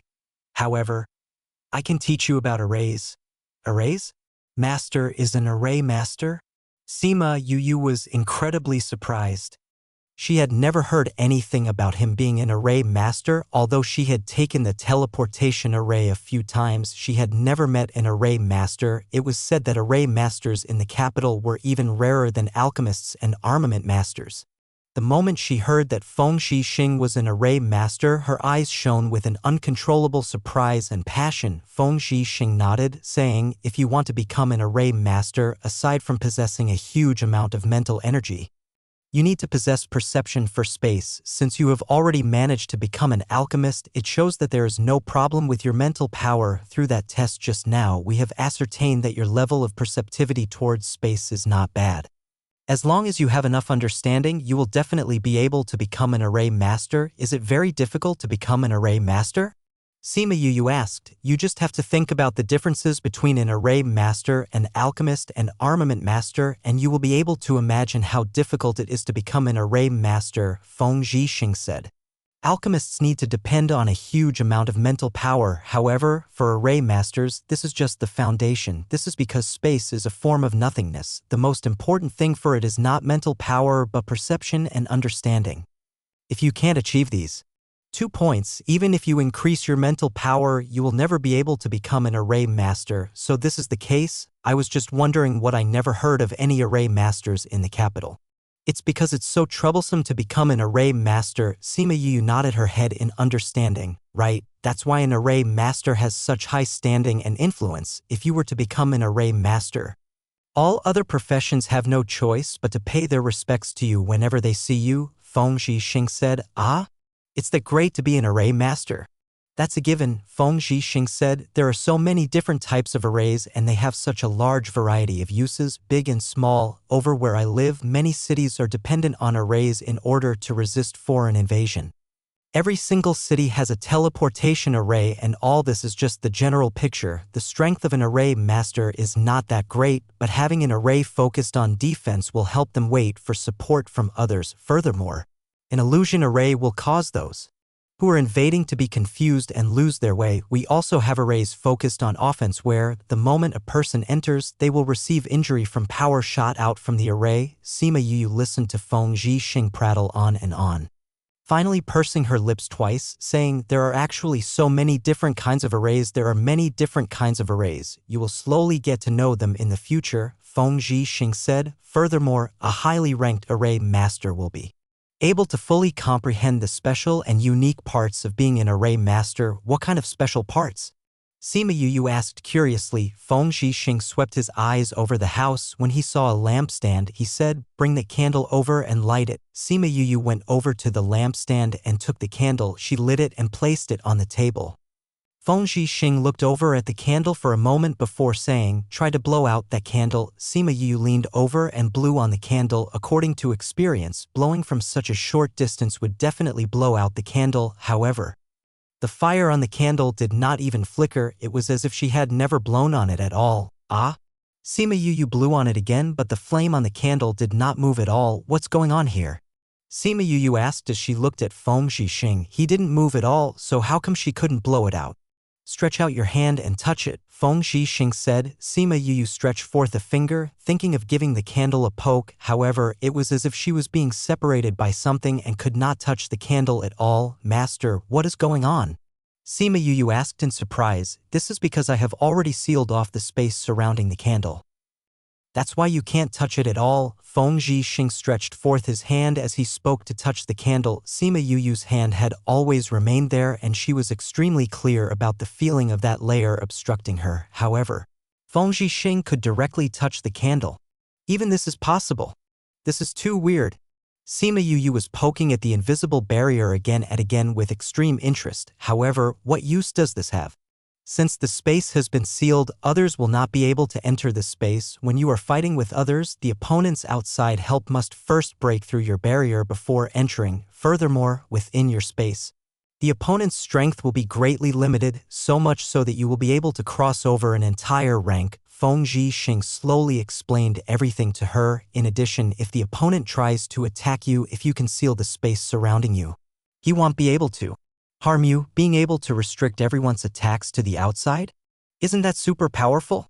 If I were to battle others and I just locked the surrounding space around me whenever they tried to attack me, wouldn't I be invincible?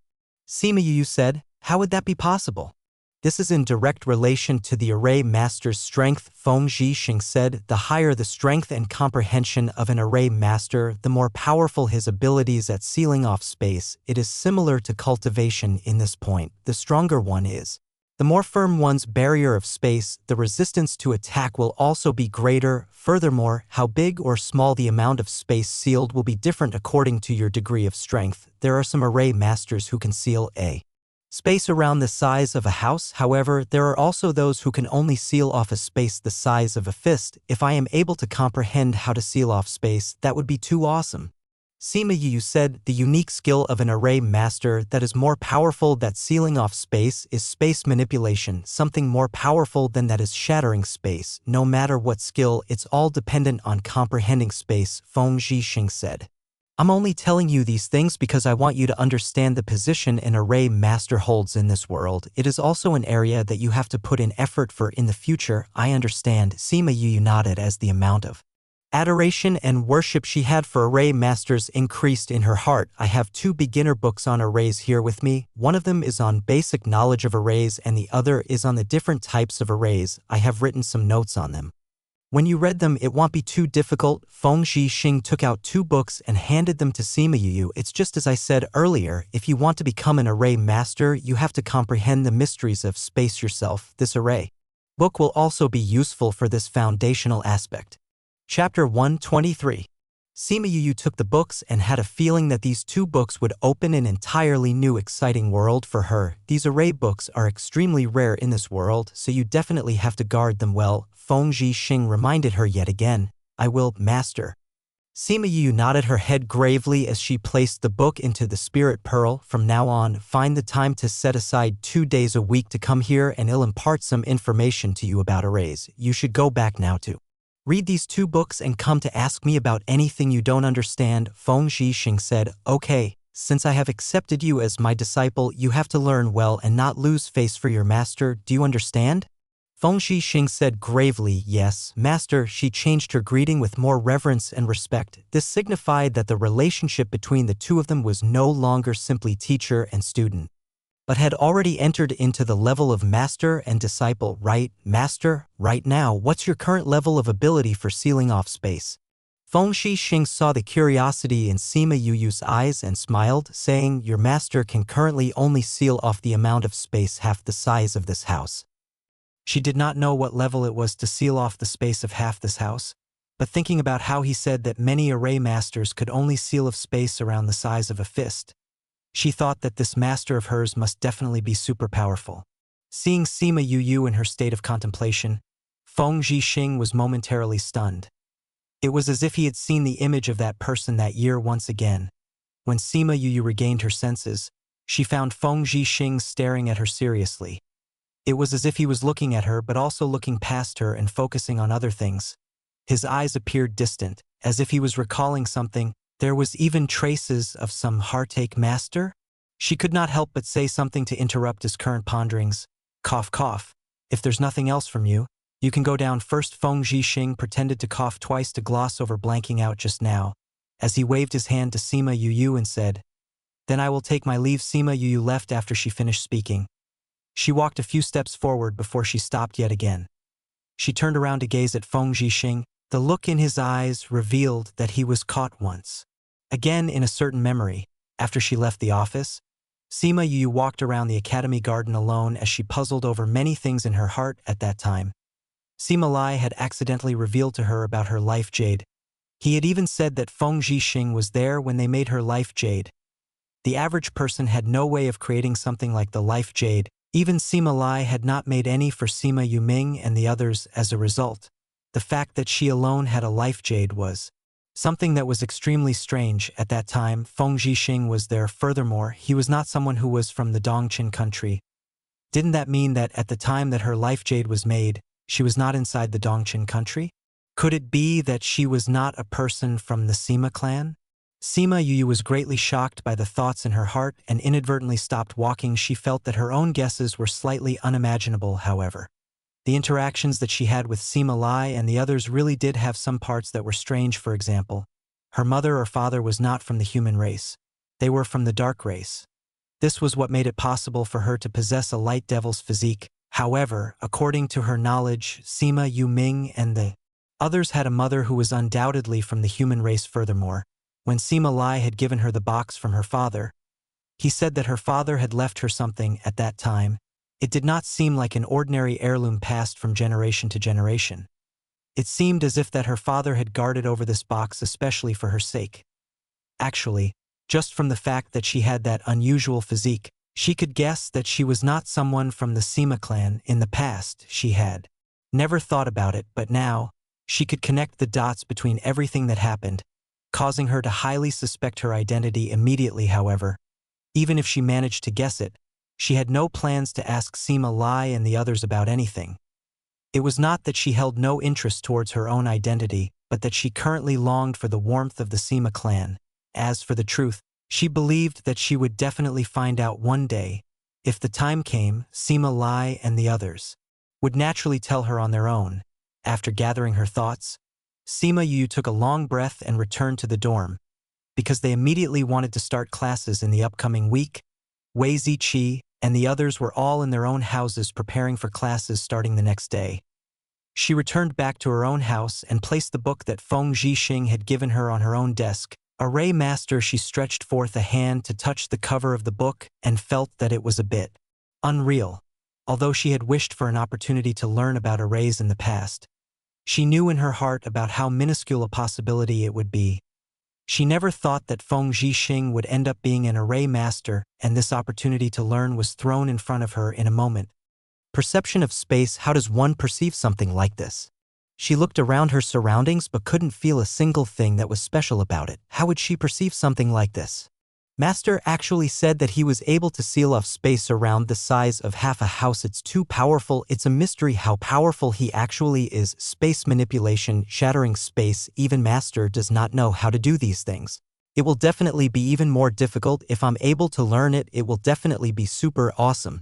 Forget it, I don't even have to think about this for now. I'll just read this book carefully and think about what Master said about space. Sima Yu spent one entire afternoon reading the book and trying to perceive space. However, when night came, she could not perceive a single thing. However, she was not disappointed at all. If it was so easy to perceive, array masters would not be even rarer than alchemists. On the second day, it was time to prepare for class. Everyone's lives had pretty much returned to their usual peaceful days. They would attend classes every day, study and cultivate. Wei Ziqi and the others were continually pressured by the fact that Sima Yu had such a great change, and as a result, were even more hardworking than everyone else. They wanted to be able to catch up to her in order to avoid being left behind. Half a month passed by in the blink of an eye, and Sima Yu felt that each day was passing slower and slower. However, she realized later on that she could enter the Spirit Pearl at nights to recover and try to perceive space. This greatly allowed her to maximize her time. At night, Sima Yu and Mo Sha sat opposite each other under the golden snake fruit tree. When moonlight shone on the tree,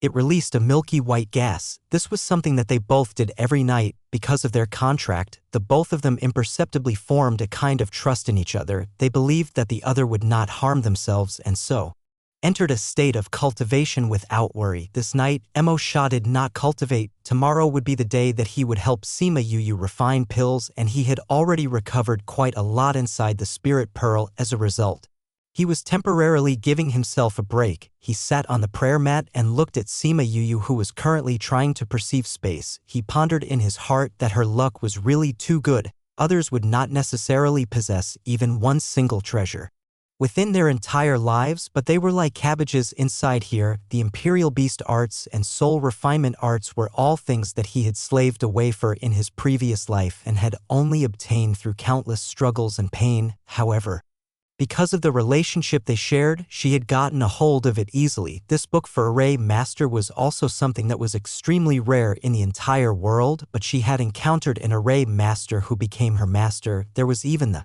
Spirit Pearl that could be used to contain life, and even the most ancient deity tool, Ling Long, of which he had only heard about in his previous life. Thinking about how she possessed all these treasures, she could casually throw one out and it would cause great reigns of terror and change. If they didn't have a contract, even he would be moved by all these.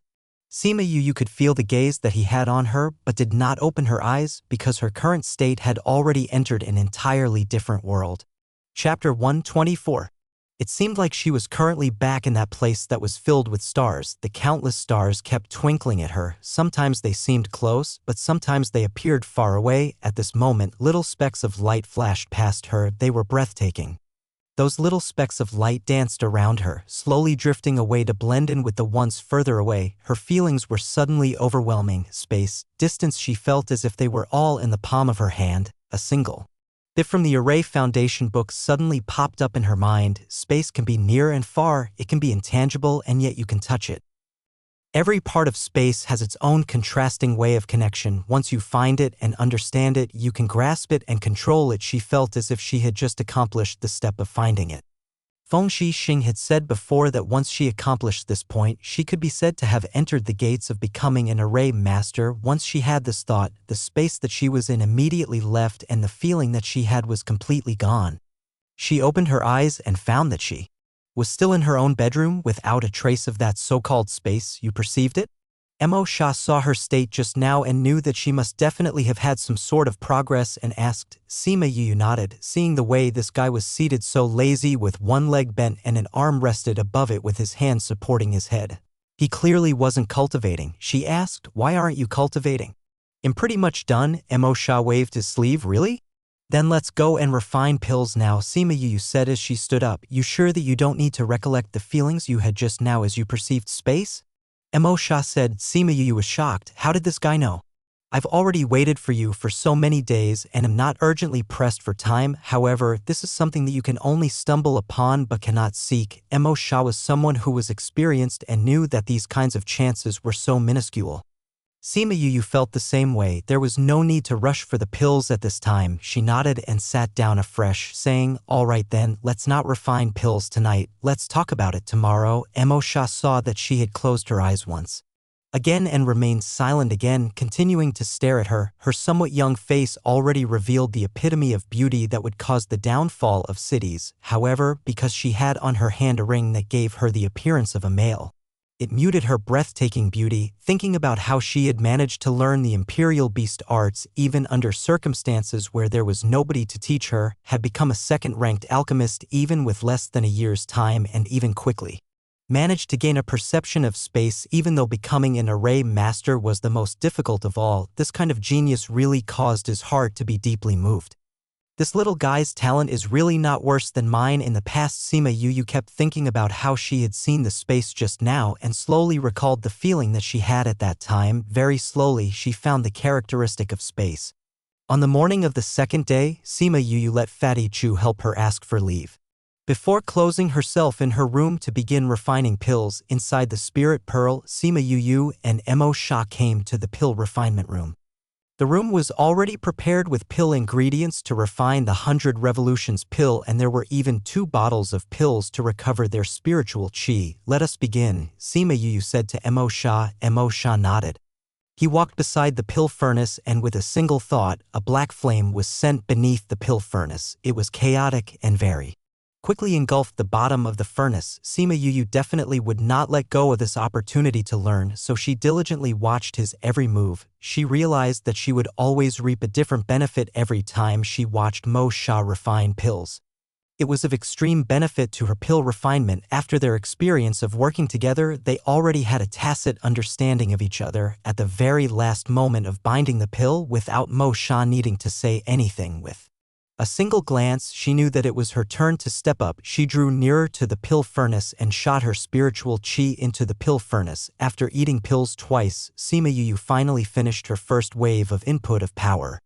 She stood somewhat weakly to the side and watched as Mo Sha completed the final steps. After quite a long time had passed, Mo Sha finished refining the pills and retrieved his fire. Done? Sima Yu asked. Well, rest for a day and continue the second batch tomorrow. Mo Sha nodded as he said. Sima Yu saw that his mental powers were not bad and knew that, because she did not have enough spiritual chi, he pushed their refining to the next day. She nodded her head and agreed. Okay. With a flash, Mo Sha disappeared. She walked beside the pill furnace and opened the cover. She took out her jade bottle to prepare to keep those pills inside.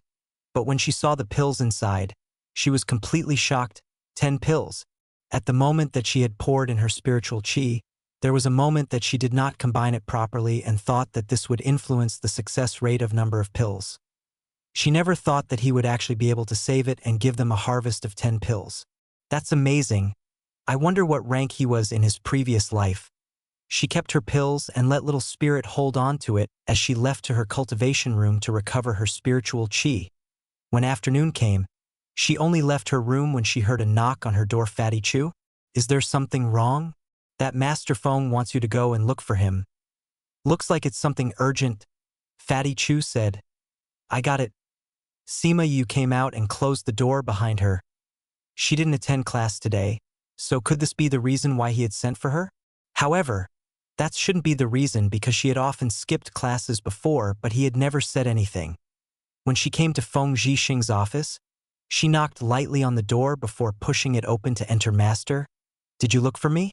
Feng Zhixing looked at Sima Yu, saying, I initially planned to wait until you ended class before looking for you. However, since you didn't come to class today, I had no choice but to call for you. Master, are you leaving? Sima Yu looked at Feng Zhixing in surprise.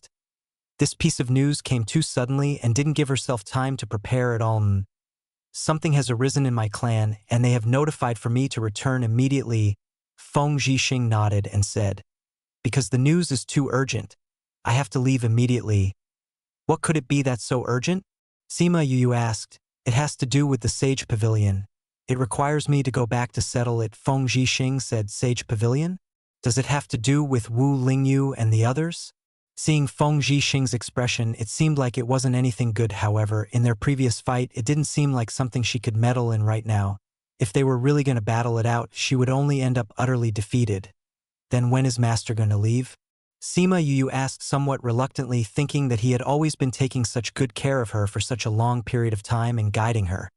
It was only because he suddenly said he wanted to leave that she realized, apart from the people from the Sima clan, she had already taken him to be someone close to her heart. After telling you this, they'll give my greetings to the principal before leaving. Feng Zhixing said. So quick. The situation over there is rather urgent. Then will Master be returning? I'm thinking that after I finish settling the things, you will already have left the Dongchen kingdom. Feng Zhixing smiled. If I don't return, you will also come to the ancient continent to look for me. I believe that someone with your talent will go over there really quickly. Ancient continent, that was the place where he lived. Was it also the place where her own parents lived? Chapter 125. You should know that I'm not someone from the Yilin continent. I live in a place that's a level higher than here. Only after one reaches the level of a divine rank would one be able to travel to that place. Feng Zhixing saw that Sima Yu was in a daze and thought that she was merely curious about the place. Only after reaching the divine rank? Right, the rank above spirit paragons are considered to be divine rank. When you first enter divine rank, it is merely the foundation level over there. As a result, without reaching the divine rank, you definitely cannot go there. Feng Zhixing said. Master, are you acquainted with my mother and father? Are they over there? Sima Yu suddenly voiced out her question.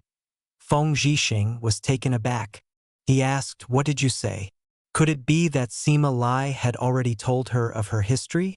You don't have to hide it from me anymore. I've guessed it all. Sima Yu said. I'm not a child from the Sima clan, and my parents are not people from the Dongchen kingdom. Does your grandfather and the others know? Feng Zhixing asked. Sima Yu nodded, saying, I merely guessed on my own and I didn't ask them, Master, you know about my history, right? Feng Zhixing looked at Sima Yu for a moment and gave a sigh, saying, since you already guessed it, then I think it's fine for me to tell you, you really aren't a child from the Sima clan and I do indeed know your parents. Sima Yu was not surprised because she guessed it as well, Master. Then you know Sima Yu was speaking halfway when she stopped, not wanting to continue the rest of her sentence. You want to ask why they placed you here? Feng Zhixing asked. Sima Yu nodded. Actually, she asked this on behalf of the original owner of her body. Actually, they didn't want to do this either. It was just that the situation at that time was too complicated. Feng Zhixing sighed and added on, I can't be too specific about the situation, but you only need to know that they did not choose to put you here and it was something that was done against their will with great difficulty. I know, as long as it's not that they don't want me, I won't hate them. Sima Yu said. Feng Zhixing felt extremely gratified when he heard what she said. Master, are you good friends with my mother and father? Sima Yu asked. Feng Zhixing smiled lightly, saying, that's right. I am very good friends with your mother and father. Your father and I knew each other from young and grew up together. We were frivolous juniors and always wanted to compete against each other to see whose talent was better, and our relationship was quite bad later on. We realized that while we were chasing after each other, we had grown up and the bad memories of our past had turned into fond memories. It was as if Sima Yu, you could picture the idea of the two rivals growing up together. Then what about my mother? Your mother? A flash of agony flashed in Feng Zhixing's eyes. She was beautiful, although she was not compassionate. She was extremely warm towards her own people. On this point, you and your mother are exactly the same. My mother and father, where are they now? Sima Yu asked. They are in a place where not just anybody can reach, Feng Zhixing said. It's not that they don't want to see you, it's just that they can't come. They can't come? Why is that? Even you can come, so why can't they? Sima Yu asked. Their situation is currently pretty bad. At first, you weren't able to cultivate, so I wasn't supposed to tell you this at all, but now that you can not only cultivate but have even become an alchemist and have the potential to become an array master, I can now tell you these things. I hope that you will be able to grow quickly and go over there. Only then will you be able to find out much more about these. Feng Zhixing said. Actually, he had come here in order to give Sima Yu some relief. He never expected that she was already able to cultivate by the time that he had arrived here. Sima Yu looked at Feng Zhixing. He was speaking so obscurely, however. She could feel that her parents really did seem to have been caught up in something large, that they had to send her here at that point in time, unable to come and take a look at her even until now. I will cultivate diligently. You remember this, when you have absolute power, you will have the authority to speak. Only then will you be able to do the things you want to do. Do you understand? Feng Zhixing said meaningfully. I understand, Master. Sima Yu replied seriously. She had understood this long ago. Feng Zhixing looked at Sima Yu with gratification. Her talent was even greater than those arrogant and great children above, however. She was still reasonable and was completely differently from those arrogant, willful and haughty people. With a single thought, a box appeared in front of him. He said, these are teleportation arrays that can be used only once. You just have to open them and they will send you to a place. In the future, if you face any difficulties, you can use them to escape and save your life. Thank you, Master. Sima Yu did not stand on ceremony and kept the box. Other than that, I'm considering leaving a kind of mark on you. You will know its use in the future. Come here. Sima Yu walked over and Feng Zhixing let her sit on the seat before standing behind her. Sima Yu did not know how Feng Zhixing did it, but she suddenly felt that a faint tiny person had entered her consciousness. Its appearance was very much like Feng Zhixing's appearance. It's done. Feng Zhixing's voice came from behind her and brought with it a trace of exhaustion. Sima Yu stood up and looked back. Seeing that Feng Zhixing's face was slightly pale, she asked, Master, are you okay? Feng Zhixing waved his hands, saying, no problem, it's just that giving out this kind of consciousness caused some spiritual damage. I just have to rest a bit and it'll get better. Thank you, Master. Sima Yu knew that giving out this kind of divine consciousness would be harmful on the body. However, he had done it without the slightest hesitation. She would definitely remember his kind treatment in her heart. To add on, if you go to primordial lands, and if you encounter any difficulty in the lower or middle region, use this jade pendant and go to a small auction shop to ask for help. They will definitely help you unconditionally. After speaking, Feng Zhixing took out a jade pendant and put in Sima Yuyu's hand. Sima Yuyu looked at Feng Zhixing and said solemnly, "Master, you can relax. I will definitely cultivate diligently and go up to look for you earlier. I believe you." Feng Zhixing patted Sima Yuyu's shoulders. "Go back. I will go and speak with the principal in." A moment before leaving, Sima Yuyu nodded and turned around to leave the room. Feng Zhixing remained in his room to rest for half a day. The light in the room gradually darkened and he felt a little bit better before standing up to leave. The moment he opened the door, he saw Sima Yuyu waiting outside for him. "Yuyu?" He looked at Sima Yuyu in astonishment. "I want to send Master off to see you leave," Sima Yuyu said. She knew that Feng Zhixing needed time to rest, so she had remained waiting outside the door. Feng Zhixing was touched as he looked at her. He had initially wanted to leave quietly, but looking at it now, it seemed that it was not going to be possible.